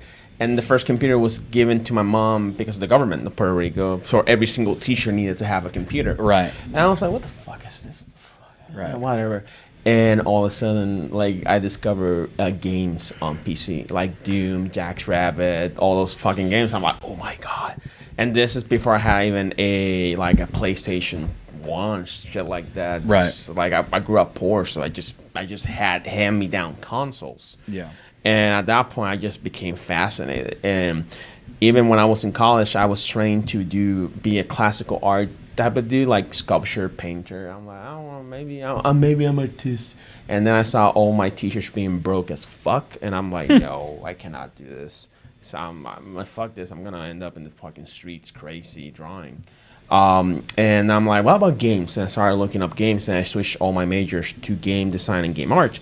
And my mom was fiercely opposed against that because my mom didn't quite get it. Even though this is like 2008 when I first got to college, she's like, I don't get it. Fucking Nintendo, you know, that type of shit. Yeah. Just like because there's no industry in Puerto Rico. I'm like, sure, there's no industry, but I'm gonna go to the States. And when I was growing up, my mom was like, no, you can't go to the States because it's gonna be so hard. So for me, I'm like, and I'm fiercely opposed. Like, no, fuck that. I'm going to the States somehow. And you know, it took me going to a trip to GDC, the Game Developers Conference, and doing a bunch of connections and people reaching out. Then when the hurricane hit in 2017, those are the people that actually helped me pay for the trip because I didn't have a fucking dime to get out of the country. Mm-hmm. And when my mom saw the amount of support I was getting outside of my family, she was like, holy shit, wait, what? Mm-hmm. And so, no, yeah, I'm cool with everybody, and I like this very a lot. I make a lot of cool contacts. And she's like, oh, yeah. And then she's like, oh, my God, you did this. Now you're outside the state. You lasted longer than anybody in our family that have ever tried to migrate because most of them just come back because they can't deal with all the bullshit that you have to deal. Right. Especially if you're first-generation migrants. Mm-hmm. And that's technically me. I'm the first-generation migrant from my family because everybody else is just either was already born in the States or born in Puerto Rico. And that whole thing, like, changed their eyes. And one of the things that did, like, just went completely. It's like, yeah, I made this fucking demo that I was doing with codes and shaders and art in Unity. Put this VR headset. I was like, what the fuck is VR? And I showed her a small little thing that I have from my portfolio, and she was blown away. She's like, oh my God, I can touch it. It's so real. And I'm like, Mom, stop it, goddamn it, sit down. And Mom, it's my living room. Yeah, it's a 3D sculpture of my living room. Yeah, no, and she's freaking out. And she's like, my God, this is VR, yeah. And for her, games were like the Wii. Shit like that, right? And I was like, that's great, that's amazing that it's getting you, but she still couldn't wrap herself where I belong, what I was gonna do, and what I liked, you know. So what's it gonna cost for you to make us a Mexcellence video game? A side scroller beat 'em up. Hey guys, thanks for coming out tonight. That's a lot of fucking time and money. I'm like, nope. I got about $35. You cannot afford it. I'll tell you that right now. Even with pre-scripts and stuff, you cannot afford it. See, we don't even know what a pre-script is. What would it cost for you to reskin Mario Brothers and not get sued by Nintendo? It's like a lawsuit by Nintendo. Yeah, the $1 million lawsuit that they will give you because I actually work with Nintendo on certain projects, and I seen them. What's a dead company? Neversoft. There you go. They're still around. They're still around. They do. Rare's dead, right? Konami's still alive. Rare's dead, right? What? Rare? Rare, Rare. no, it's owned by No, Microsoft. It's owned by Microsoft. Fuck. What's a Tiburon? If we could reskin Madden 94. And the problem is that somebody owns that IP, because the whole thing about game companies is that the original creator is gone, but somebody else bought the IP. They'll buy the development studio and buy the IP, then kill the studio. Yeah, and just keep look, the EA IP. has the license for System Shock, and that development group has been dead for years. You know? That's right. Lionhead Studio made one of my favorite games of all time. Fable. No, Which one? the movies. It was a movie. It was like The Sims, Oh, where you could make Acclaim. movies. That's Acclaim. That's who I was thinking of. Yeah, but Turok. Reskin Turok for us. I want a dinosaurs. But the IP's into Microsoft, if I'm not mistaken. No, but if you reskin it, it's the Mexcellence IP. And so what if there's So JJ's you a with bow dinosaur? and an arrow fighting dinosaurs. Exactly. If JJ's a dinosaur and he just walks like this, kind of JJ's a weird. dinosaur. Why'd you make him the dinosaur? Actually, isn't he one of the few Mexican characters in video games? Indigenous, I He's think. at native. least. He's Native American. Yeah. Right. Turok dinosaur. I mean, yeah. Depending on what part of America we're talking about. Age of Empires? That company went out of business? I guess. I didn't know Ensemble Studios went under. Ensemble, Microsoft, the Halo War and Age of Empire, but they got brought back again. Oh, Beautiful Joe. We can Clover get Clover Studios. Studios. Yeah. Make me beautiful, Capcom. Sam. But that's Capcom. I think Visceral Studios is definitely Capcom. yeah. Neversoft doesn't exist anymore. I can give Midway. you Midway. Space Invaders. Midway was bought by By Activision. WB. No, Activision or Midway? No, Midway is WB because they have Ed Boon and they have Mortal Kombat. You're right. You and JJ go make games.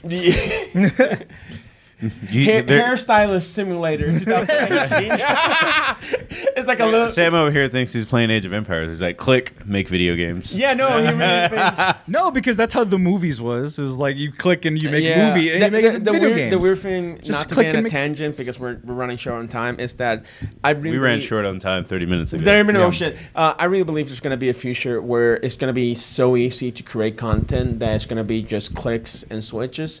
It's not going to be as we projected, but it's going to be way hella easier than what it is because your technology is advancing so fucking fast, man. I just want like a Mario Maker, you know, like the game Mario Maker. Yeah, I love that game, I yeah. just want a beat 'em up maker where I can customize my character and make some cool backgrounds, import some content. That might be a $1 That's million it. idea. There was one on and the that DS. already exists through Unity, man. That Huh? already exists. Right, but I want to sell it and then be like, hey man, I want to develop the Mexcellence video game and I want to put a custom character of me and JJ and Marcos as like a video game side scroller. I mean, it took the super best friends, like, these super best friends had died, and then 2 years later, the video game came out. That's what they want. That was their end goal, too. You can retrofit it from another company, from like their engine. That's fine. I'm surprised about the amount of, like, 3D companies that died. Yeah, because they were The really transition to earlier. 3D was Yeah. hard, bro. Oh. Yeah, it fucking broke. That's why you see so many companies switching to pre-made engines like Unity and Unreal, because making a game engine is a collection of programs that behave and understand each other, so a fucking game can run. Just learned THQ is dead. Yes. yeah. Oh, man, I keep They- forgetting about those. Someone bought the name though. Like Yeah. they're still They a own THQ. They're not their original one, but they own a Yeah. bunch of fucking IPs. Okay, Telltale Games, put me on The Wolf Among Us. It came back again. It's Yeah. not with the original people because a lot of the people in Telltale were here in Austin. They're really good friends of mine. Oh, really? They're now back in there. It's a completely different depth. It's like maybe one or two original people that purchased the game, and everybody else is fucking new. Well, I think we're going to end here for today. Yeah, no, you can. No, game dev. We can be here for hours, dude. Exactly. And I don't want to be, and I live here. We'll probably put you here on the compas at some point, No, so we can just bullshit about video games the Really entire good time. site. Yeah, they're awesome. Summer Game Fest just happened. Bum, bum, bum. Yeah. RTX is about to happen. I don't know if people care RTX, about that. and whenever it's available, please download Star Wars Hunters. That's my girlfriend's latest video game, and she works really hard and long hours. Well, guys, thanks for coming out. My name is Marco. This is Sam. That's JJ. And that's Carlos. Have a wonderful night. Bye, everybody. Don't just no. You gotta do it nice. Do it nice.